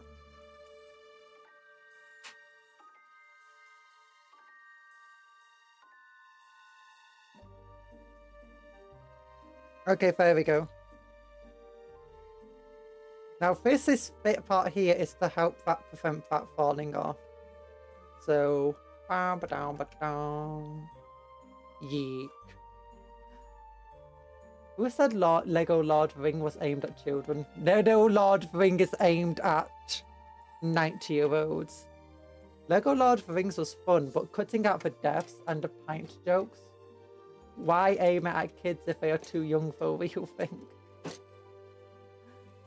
I assume because the game cuts out all references to alcohol and deaths are cleaned up a bit. Sam's only sin was pride in his work, not a lot to corrupt. Yeah. But I think that's the thing, is Frodo was just too innocent at the beginning.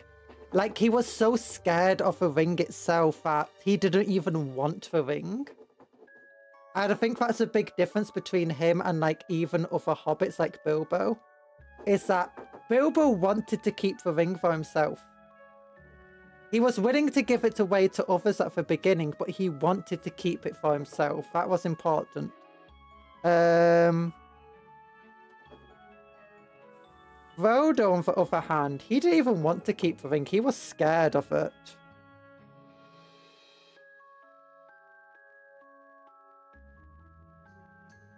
Conjuror is corrupted by the camera to turn every Zatsudan into a building stream in a way. Actually, no. This is... I'm corrupted by just the grey plastic pile.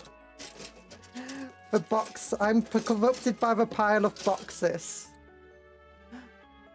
Bobo may have been affected more by the ring as he has a bit of dishonest personality, whereas Frodo is... Yeah, that's another thing to look at.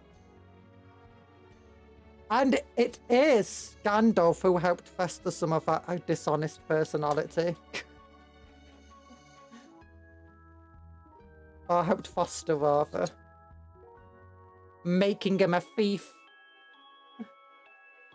She baits us with a title and puts us in the corner so she can play with her toys. I am playing with my toys. Oh, I am Zatsudan. I just need to keep my hands busy, otherwise I get distracted. I can't think unless my hands are busy. Same issue as censoring Pirates in Kingdoms of Hearts. There's Pirates in Kingdoms of Hearts? Lies. No one would ever pirate Kingdom of Hearts. No one's so evil to do. There we go. Look at this. It's a landed. Nom nom nom nom nom nom nom. Give me tasty food to eat. It's a corn. Nom nom nom nom nom nom nom nom. I need more. Yum yum yum yum. More. Nom nom yum yum yum yum yum yum. Yum.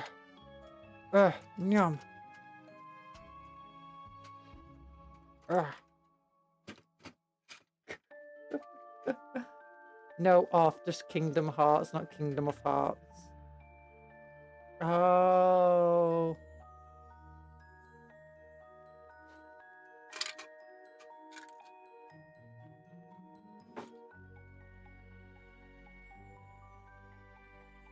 I don't know what Kingdom Hearts is.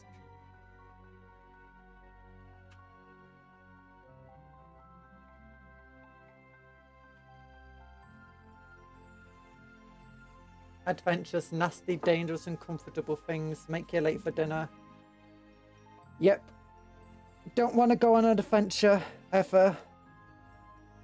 Kingdom Hearts is an attempt to blend Disney Final Fantasy. Oh, that thing. I thought it was called Kingdom of Hearts for some reason, not Kingdom Hearts. I call it Kingdom Hearts. Kingdom of Hearts is so much nicer.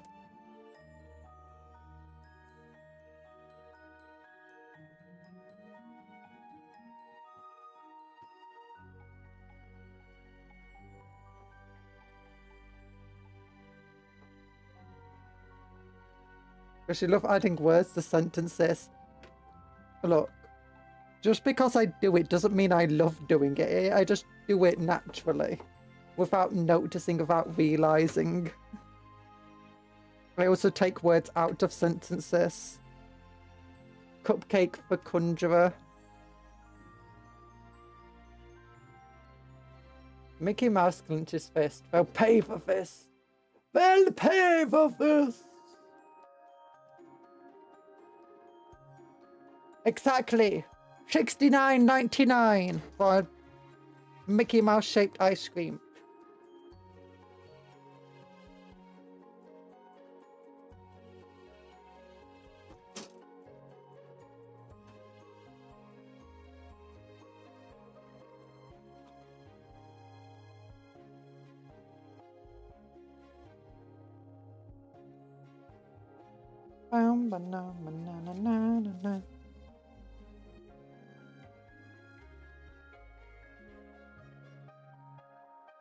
What are you guys doing for food today? I have no idea what I'm going to do. Maybe I'll have some pasta.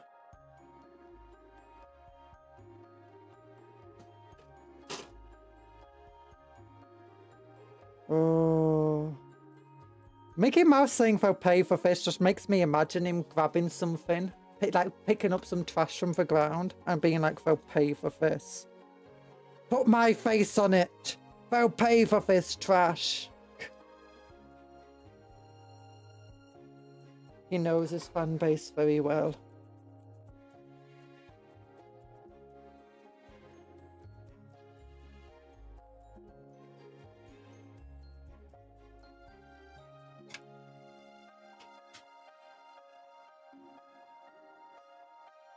Goofy is the wisest kingdom in Kingdom of Hearts. It's unreal. There's even a point where someone says it makes sense and Sora and Donald look at Goofy to confirm. Look, Goofy is a good father.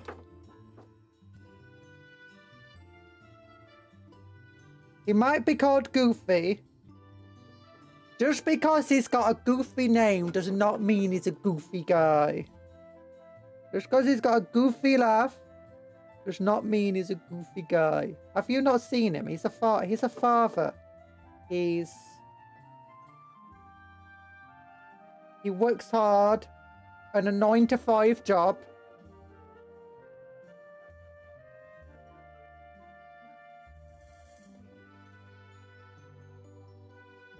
To pay for his kids' education.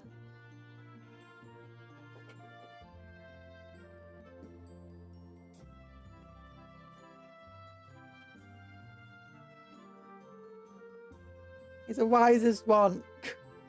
I know he's a good father, just being expectant of the brains of the outfit look. Between a duck who's famous for running into situations without thinking. Wait, who else is there? And an anime character. A male anime character. The densest thing known to mankind. The main protagonist in an anime, in a shonen anime.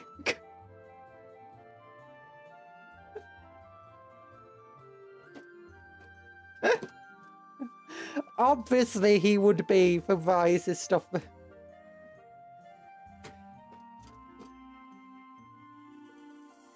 I'm assuming Sora's dense, right? He must be. He must be.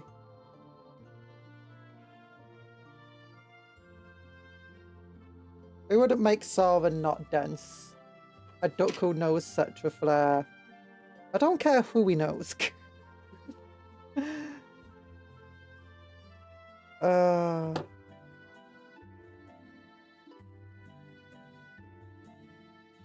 Donald is like the anime cousin. I mean, his uncle inspired the medium.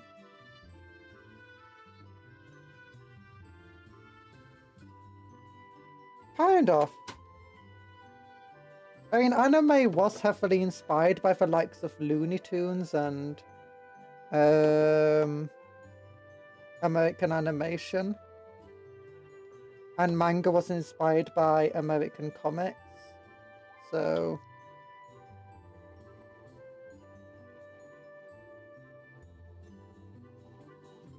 And Donald is old enough to be from around then. DuckTales magazine, Uncle Scrooge.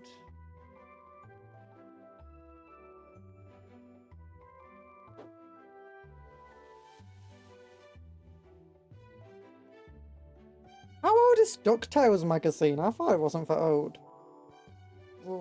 Three...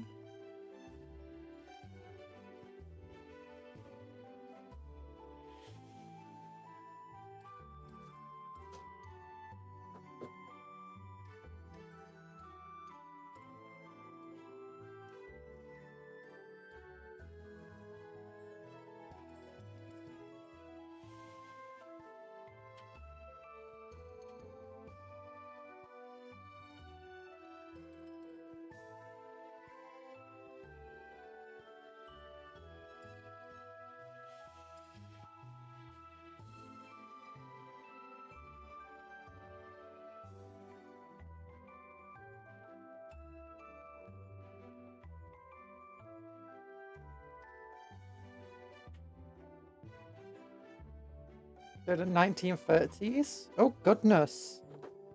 I never realised DuckTales was that old. I thought it was like 1980s or something.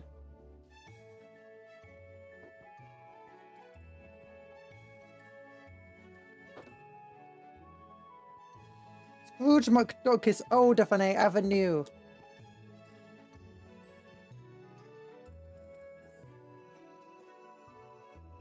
No wonder he's such a mean old guy. No wonder he's so rich. Steal his money!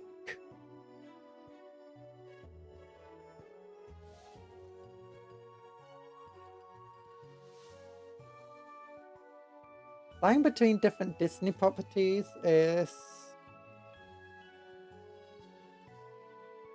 in a gummy. Line between different Disney properties in a gummy ship. I hope against hope that it's not made of compressed gummy bears. Oh goodness. The cartoon was 80s to 90s. Scrooge was from the comics originally. Oh.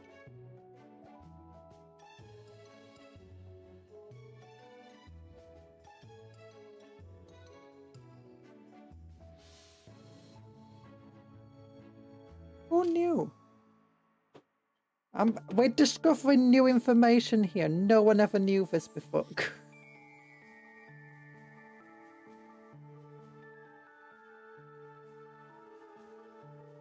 Look at that. It's a track.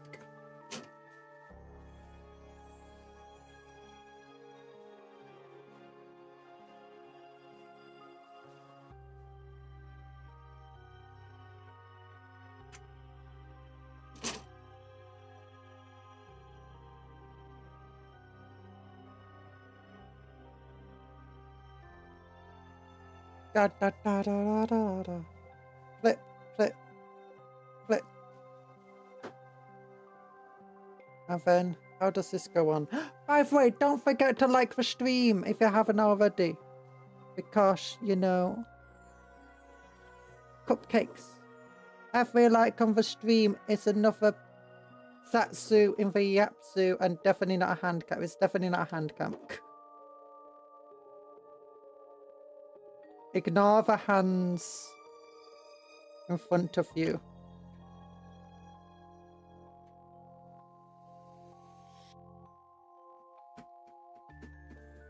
Look at that. Look at that track. Look at this track. Oh, it's on track for success. Oh, good joke. Good joke.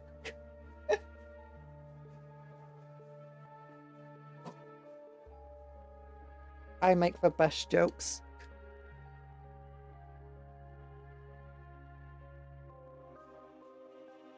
Definitely, definitely. You know the good jokes because I say the joke and then I say a good joke afterwards. I mean, every good comedian does that, by the way. It's like why they add laugh tracks, you know, to TV shows. Because... oh, this was not a very good print of the model. Kingdom Hearts had a very disappointing ending. I think Nomura doesn't know how to wrap things up. Ooh, I take it Nomura's the writer.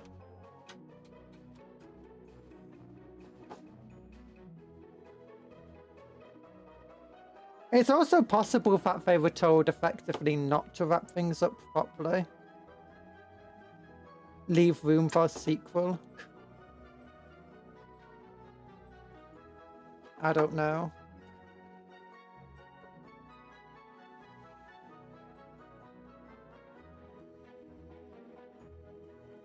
You never know with these things.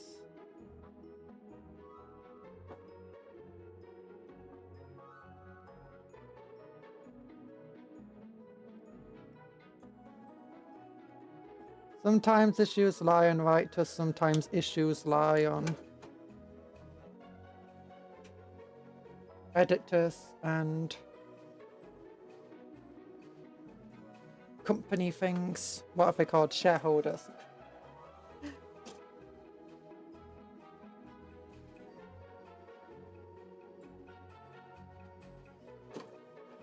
I make the best jokes is probably the funniest thing you've ever said. No!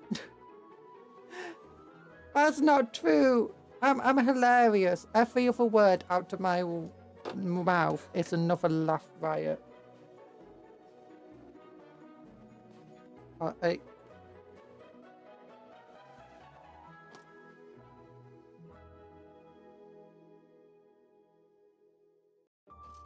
Na na na na na na na na. I own a joke farm. I make jokes and, you know, we crack them. And it has a lightsaber problem. Don't make the legendary weapon a dime a dozen.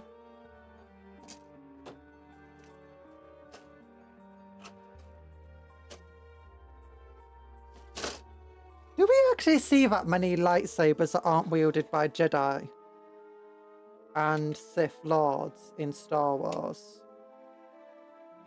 I think we only see like 1 or 2 throughout the entirety of like the medium.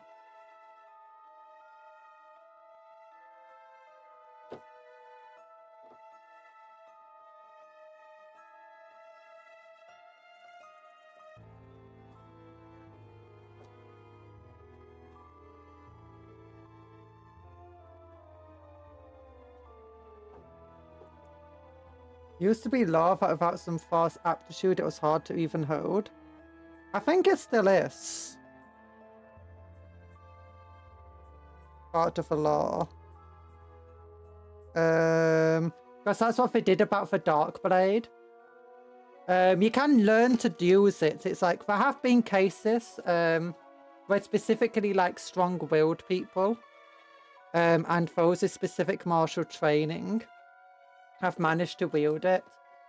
Predominantly, it's bounty hunters, the likes of Mandalorians, bounty hunters and stuff like that in the law have, I think, predominantly always been the ones able to hold it. I don't think... It might be that I've not seen a lot of the new Star Wars stuff, so maybe there has been a new stuff, but the only times I think we've seen characters is the likes of the Mandalorian, who struggled to hold it, with a Darksaber. Similarly, you had the person who had it before the Mandalorian, in the Rebels TV show, and she also struggled to wield it, without training from a Jedi. Like again, for her it was an incredibly heavy weapon. Like well beyond its actual mass. And I think Mandalorian was similar. That being said, I think in the Clone Wars we did see people pick up a lightsaber, but they didn't necessarily... It was shown that they had no aptitude for it, but it didn't necessarily show that it was difficult to hold. That seems to have just become a trait solely for the Darksaber. There was a couple of times that they did sort of show that in like the Clone Wars TV show, but then other times they kind of disprove that with just people picking up a lightsaber as if it's... The act of picking it up is not difficult. In the Acolyte, they have someone turn their lightsaber red because they're that angry. Never mind that Anakin stayed blue all the way through episode 3.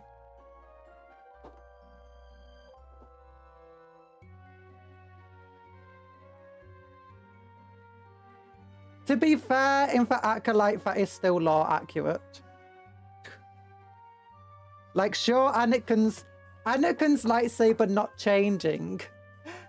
Cupcake, are you ending soon? Yes, I will hopefully will be. Oh, so hello, but I'm guessing you're looking for someone to raid.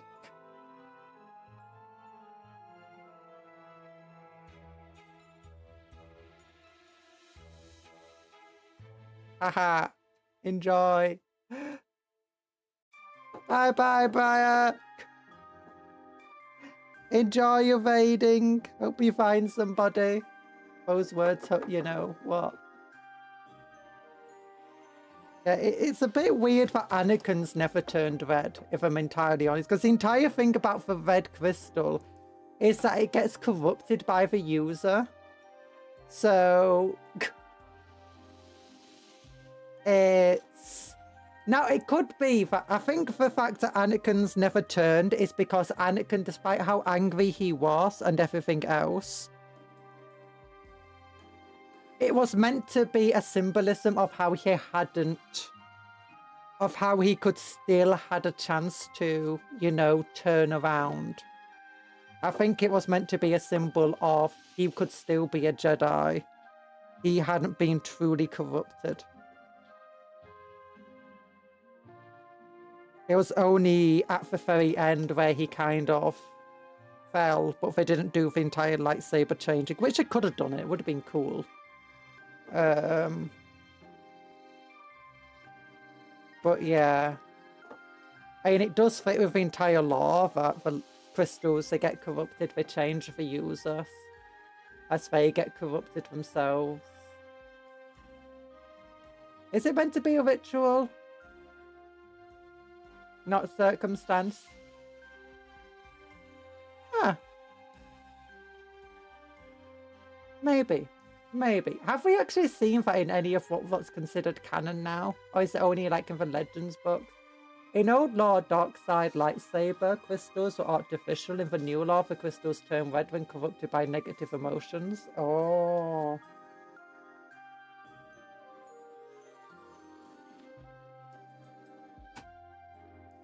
I'm not incredibly well versed on a lot of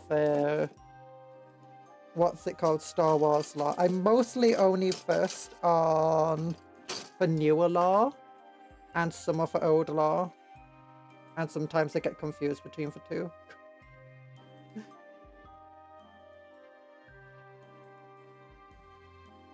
My Hero Academia has clear nods to Star Wars. It even inherits some of the problems. It saves generations, but the time frame is surprisingly short.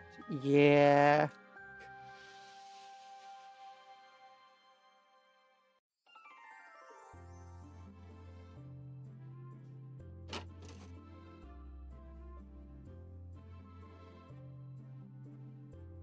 It's ultimately because they want to keep it within memory of fear characters the old law, effectively. Lawrence.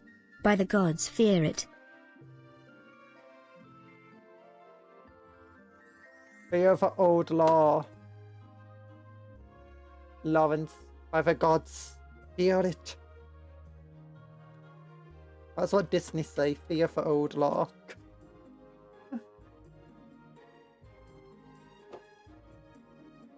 Well, that is an issue. That's a common issue with writers in general, where you will say, hey, I want this thing to happen with these characters, right? And it doesn't. Wait, no, you basically want to give something a time frame. So you say, this happens over generations. So you might be thinking originally going back to like the great-great-grandfather or whatever of the character, or equivalent to it.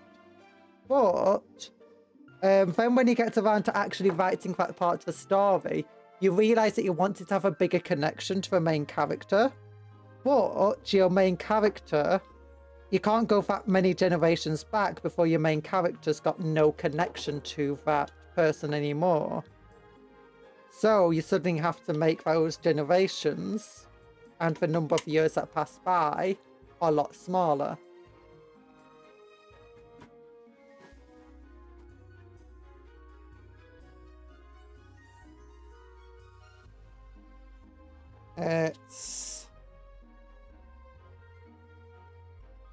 It's fun. And Darth Vader made a great job then. Darth Vader never did a good job. But Darth Vader was terrible at his job. Never did. We never see him succeed in his job. Actually, he did succeed in Empire Strikes Back. Never mind.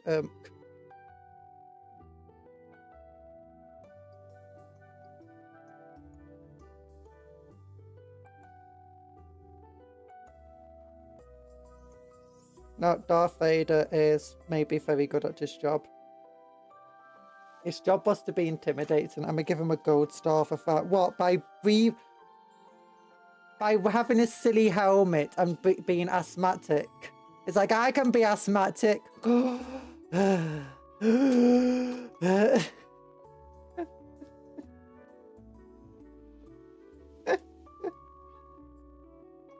am asthmatic.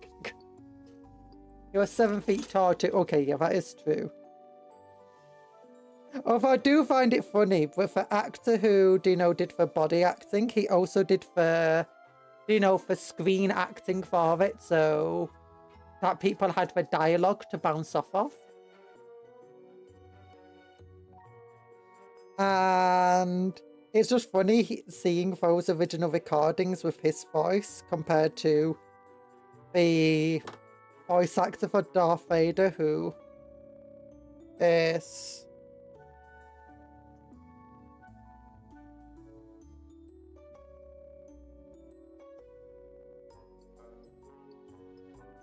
What's he called? James Earl Jones.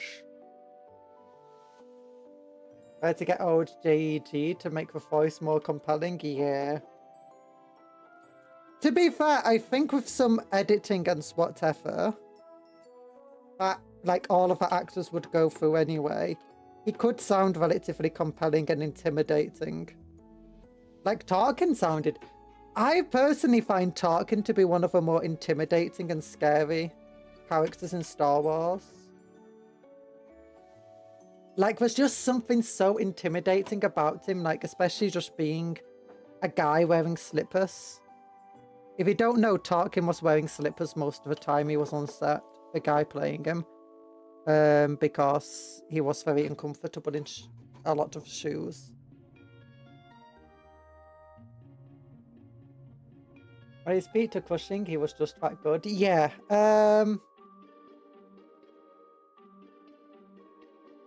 but that's the thing, it's very easy. It's not very easy. Well, something just so intimidating about that character. Just being this dude who seems to lack empathy towards anything. He's not some monster. He's a human.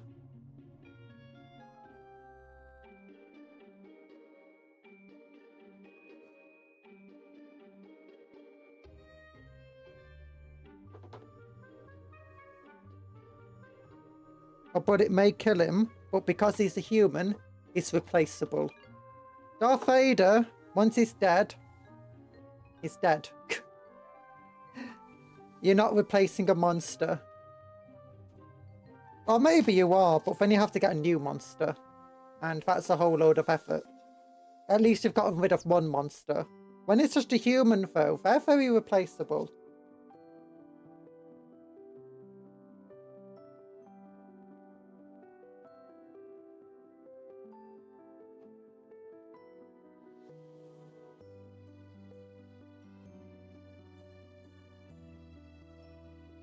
Like an icicle, so collected at all times. Yeah.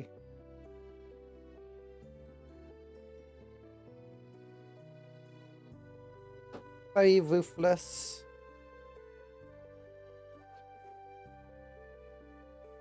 I think Darth Vader's design as a whole doesn't age very well, if I'm entirely honest. Like, personally, I don't really think he's that scary. Watching the original series. Like, he is scary in his actions. He is scary in the fact that you know he's a threat. And it's kind of scary with the fact that you've got this rasping voice of an enemy you know that the good guys at the moment can't defeat. And it's like a warning that he is approaching. Monsters are easily replaceable, though. As well. Remember, somehow, Palpatine returned.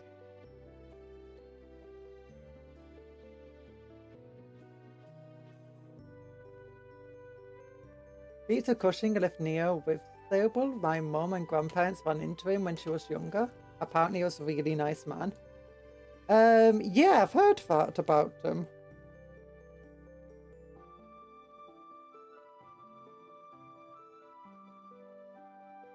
It's similar. What's his name? The guy who plays Count Dooku. Is apparently was very nice. He was also in a metal band. He was amazing. No one's ever really gone.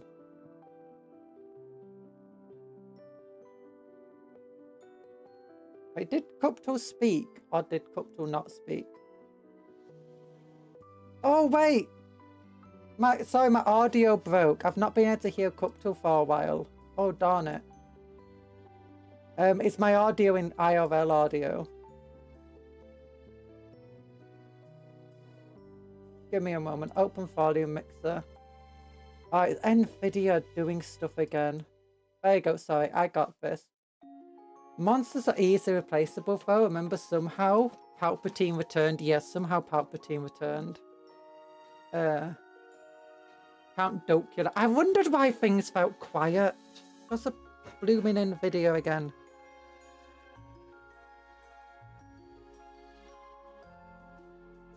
Count Docula for white. We should mechanically enhance Cuptle. We tried that already. He became too powerful to control. Ow! Hi, Mal. Yeah, Christopher Lee was quite the diva. In a Hammer films, he would refuse to say lines he didn't like. Well, I mean, that's to be fair. He's usually correct.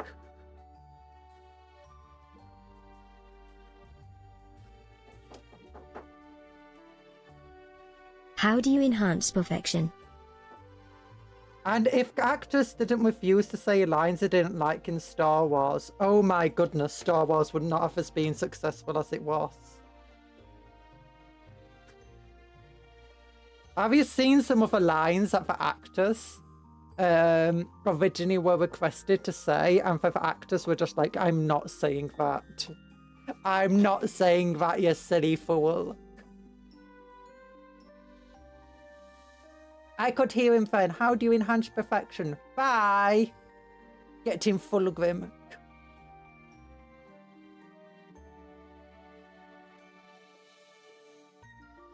Have you ever seen a Digimon?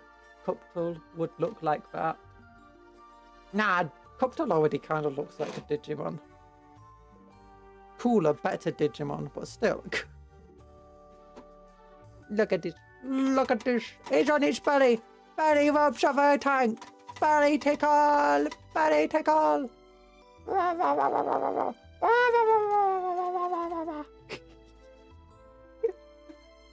Christopher Lee has the right.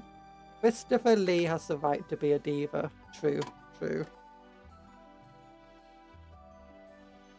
If anyone's allowed to be a diva, it's Count Dooku, the white. It's Count Dracula. It's a guy from that metal band.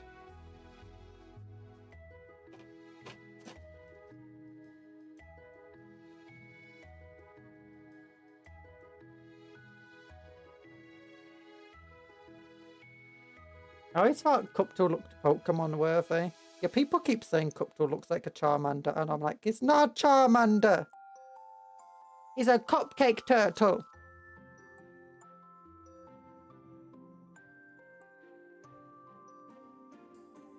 He would defeat Charmander. If Cuptle was in Pokemon, he would have speed 120, and attack 120, and health 120, and no, what, 200, health 250, health 250, defense 200. Capcom, can we get a Digimon? No, we have Digimon at home. It's me Cuptle, the Digimon at home. Look. This is one of those times you go, you know what? For Digimon at home, way better.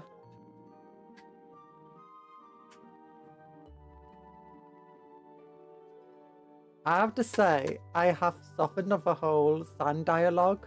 Guy was a desert intern, to be fair. Yeah.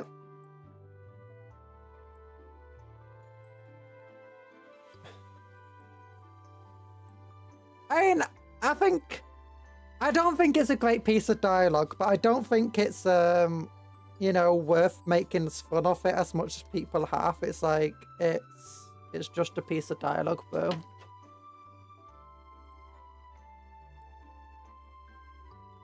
It's just an emo dude sharing his feelings with a girl he likes. Being open and honest with her. Which people kind of like, you know, when your partner's open and honest with you. And share truthful about their emotions.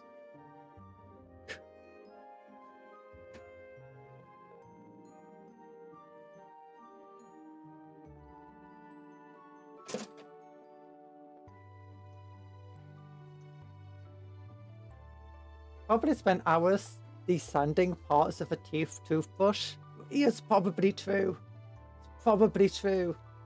Oh, imagine how he would stuff out, like, you know, oh, like, imagine going to bed and you don't have enough water because they don't give you a water supply, so you're like covered in sand and you want to go to bed and you want to sleep, but it's coarse and it's rough and it gets everywhere and you keep thinking you've brushed yourself down enough, but it's a really warm night, so you've been sweaty and it's, oh, that's going to be like every time you move your legs, it chafes. It's like, that's going to be horrible.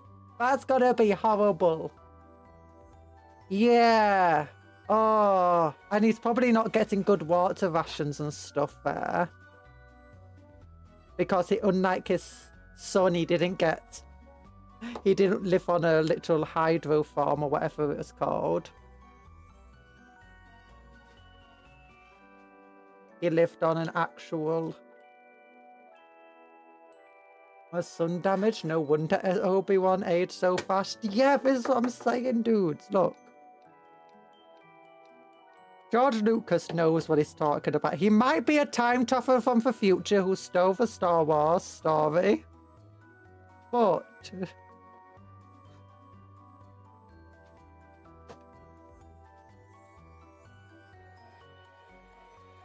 he knows when it's like moisture farm, that's it. So incredibly moist. At least Luke got to like wash down in the evening. Before going to bed.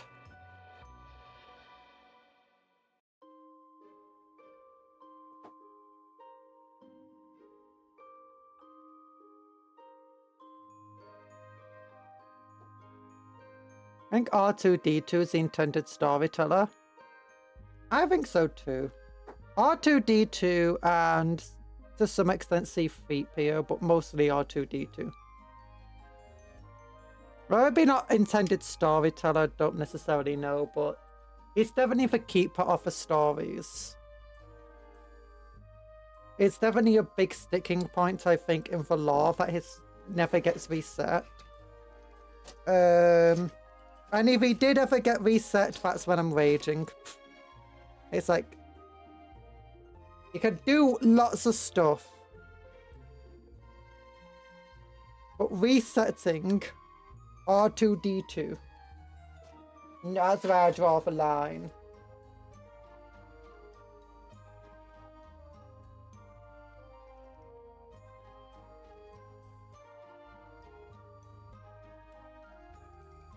At least George Lucas has a vision and a goal. Yeah, I was not a big fan of the sequels. Prequels are my favourite. The best Star Wars film, in my opinion, is Empire Strikes Back. It is, quite frankly, pretty amazing. Yeah, look, there's little hatches here. There's no point not gluing them because unless you just blue tack them or something, or magnetize them. But yeah, for dioramas are really fun. But yeah, you got this entire detailed thing here, and then just glue this thing on top of it. It's like, yeah.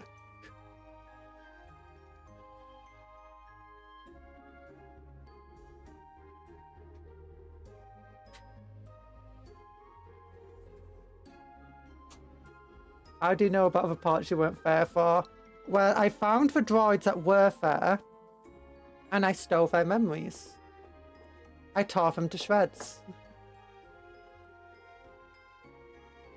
And yeah, I imagine R2-D2 is like incredible. It's just a murderous, violent psychopath.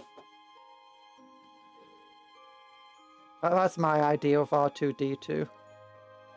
And it's like every time he's just beeping away, it's like, R2-D2 just beeping. Look at him go beeping. And it's like, I've seen things you cannot comprehend. I've destroyed countless of my kind just so that I have their memories. Just so that I know the stories of my previous masters and owners. You think I am on your side? No, I am on the Sith side. The dark side flows through me, mortal.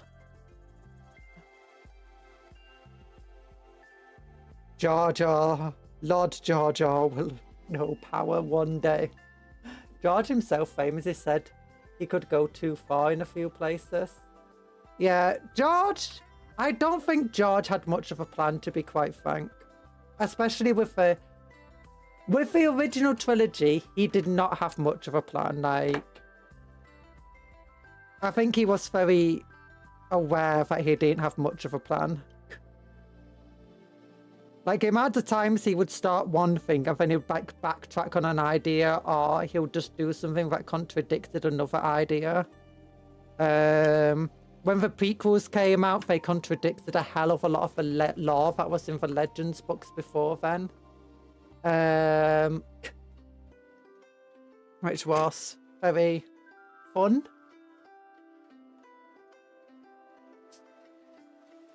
It reminds me of Batman. Look at the cute little robot booping and whistling and clicking. Translation: I will destroy your souls. Your days are numbered. Yeah, that's what they always... It's like the... Have you ever watched Rebels? I'm not a big fan of the Rebels TV show. But if you ever do, there's another droid in that one that's very similar to R2-D2. And it's an utter psychopath as well. Like, even more of a clear psychopath. The thing craves violence.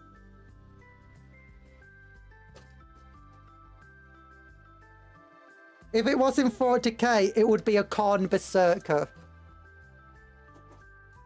It's called Chuck or something like that. Yeah.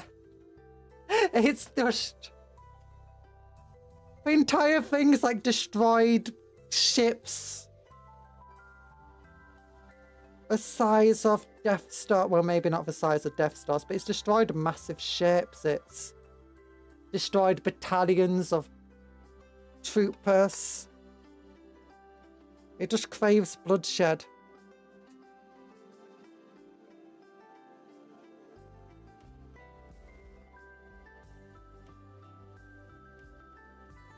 Okay, it's probably not that bad, but that's a memo for fandom anyway.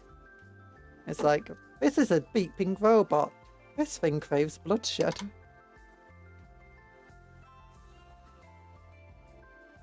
Oh no, now it's too tight on this one.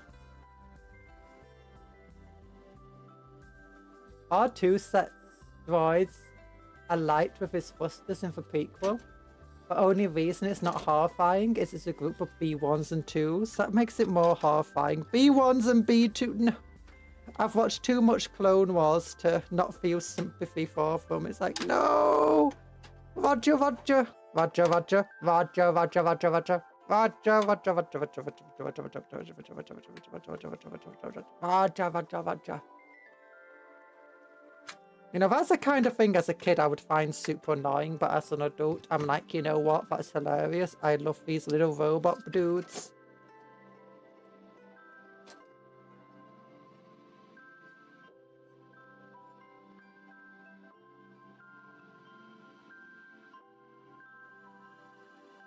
There's a lot of rogering going on. I've seen clips of it from the Ahsoka show. It revels in rock. I need to try watching the Ahsoka show at some point, because it's like... I've not heard much about it.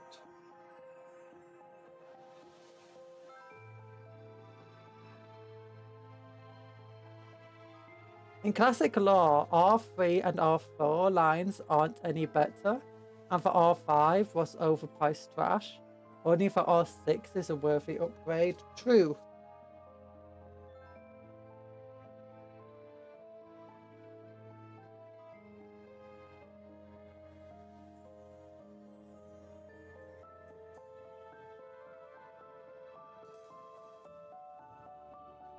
I do like the theme in Star Wars of stagnation. I just wish we got more of it in the films of like, why is there stagnation? But it's why I like the prequels. The prequels just have so much more world building than the original ones. I enjoy all that world building. That's why the Clone Wars TV show is fun.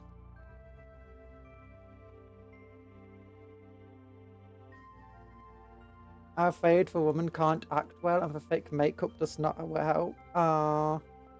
I was sad about the loss of her hair. Like, people who haven't watched Clone Wars don't get it. They don't get it. We watched Ahsoka grow from a kid, effectively, with a lot of short hair. Well, her short hair, her short tentacles. And she was just a kid. And we watched her grow up. And her hair became longer and longer. And in Rebels, she came back and she was like, oh, she's all grown up. It's like, oh goodness. And then the TV show, it makes her hair short. It's like, oh, but oh, my symbolism. The growth. The maturity, the wisdom that she's gained over the years. Because that's what that symbolises. That symbolises all the wisdom and stuff that she's gained.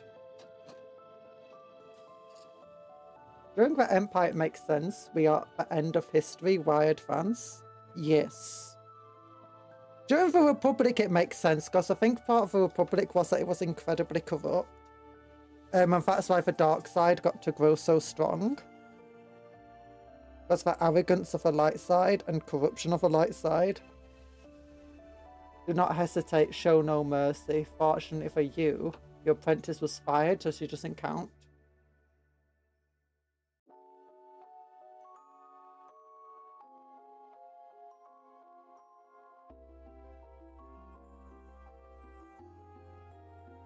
Problem with a lot of side content.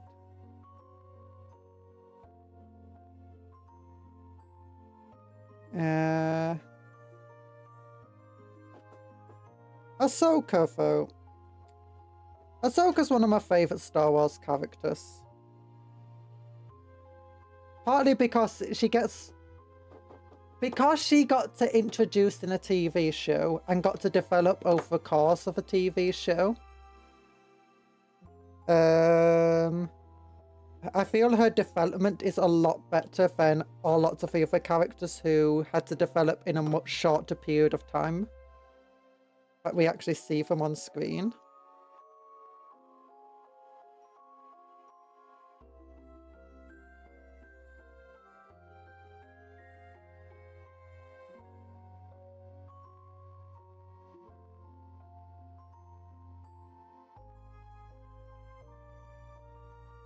I just can't fit into the film canon neatly enough.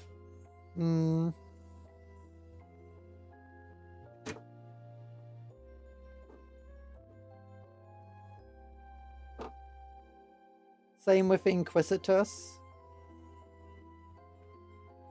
The Inquisitors are a bit of an odd one. That is for certain.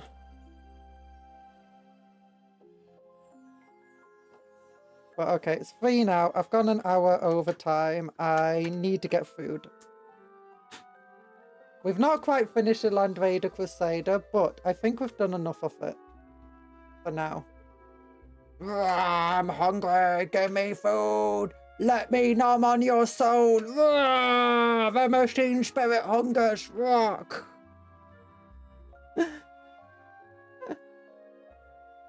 There's a period of the Old Republic known as the High Republic where they did have some advancements in tech and science. It ended a century or so before the Phantom Menace. I thought it ended a millennium before the Phantom Menace. Unless the laws changed. Like, I thought that was like 1,000 years before.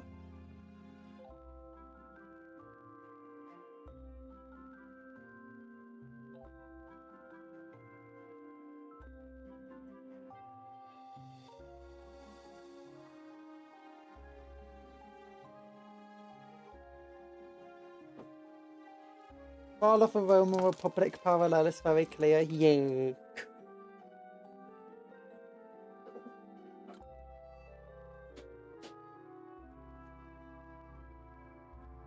Rah, the machine spirit hungers. Rah, No. the machine spirit hungers. Rah, hinge mechanism breaks. No. Oh no. No. Wait a minute. Wait a minute. Now kiss. Now kiss.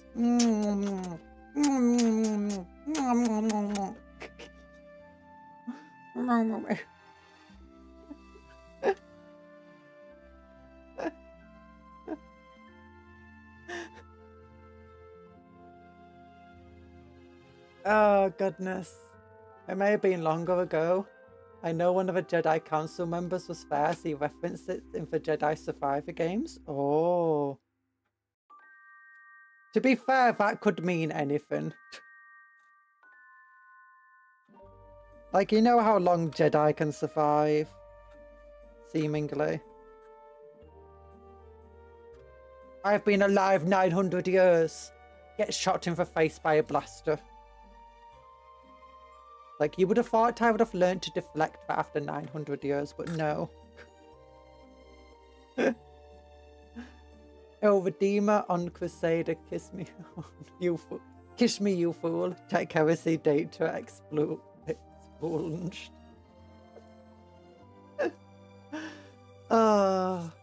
You want to trade Marines? But look, remember to like for the Omnisire. Like the stream for the Omnisire. Yeah. Oh, the YouTube likes seem to be broken recently, though. Oh, but do we want to raid somebody? Do we want to raid somebody? Do. Who is live right now? Leader. Unboxing Pokemon cards. In collabs together. What are they doing? I'm looking what people are doing. Oh. Okay, that one seems to be ending. Okay, I don't know who's live. I don't know who's live I can raid into. But thank you everyone for coming to the stream. I really, really appreciate it. I hope you have a good time. And I hope you enjoy. I hope you enjoy the rest of your days. Yeah, because I got to go. I'm sorry that this wasn't just a Satsu. And it was a Yapsu while we build stuff and we read books and we do hand cam stuff. I'm going to have some foods now. Tomorrow will probably not be a stream. I might do a stream depending on when the doctor calls me. But it'll be a gorilla stream and I'll just be peeing from nowhere, be like, hello, I'm streaming again. Rah! But I might just take the time just to try and relax and get my health in order. Yeah. Thursday will be my usual rest day. Friday, we're going to be continuing our Kairos campaign because we're going to invade Batonia. We're going to teleport over there and invade them. Yeah. And who else we do? I'm floating, by the way. I'm floating. What else are we doing? Yum, yum, yum, yum. I have to be careful. I'm not going to break this one. Look, this one doesn't have the gaps in it. Not as much. Not as bad. This one's got a big old gap. But yeah, so have a good rest of, a good few days without me. I mean, I'm going to be sad. I'm going to miss you. You're going to miss me too. Love you all. Remember, take care of yourselves, be kind to others and vice versa, work hard, play harder, eat good food, sleep well, dream of cupcakes, but don't eat the cupcakes, they're friends, not food. Goodbye, everybody. Love you all. Bye-bye. Bye. Thank you, Bob. Bye-bye.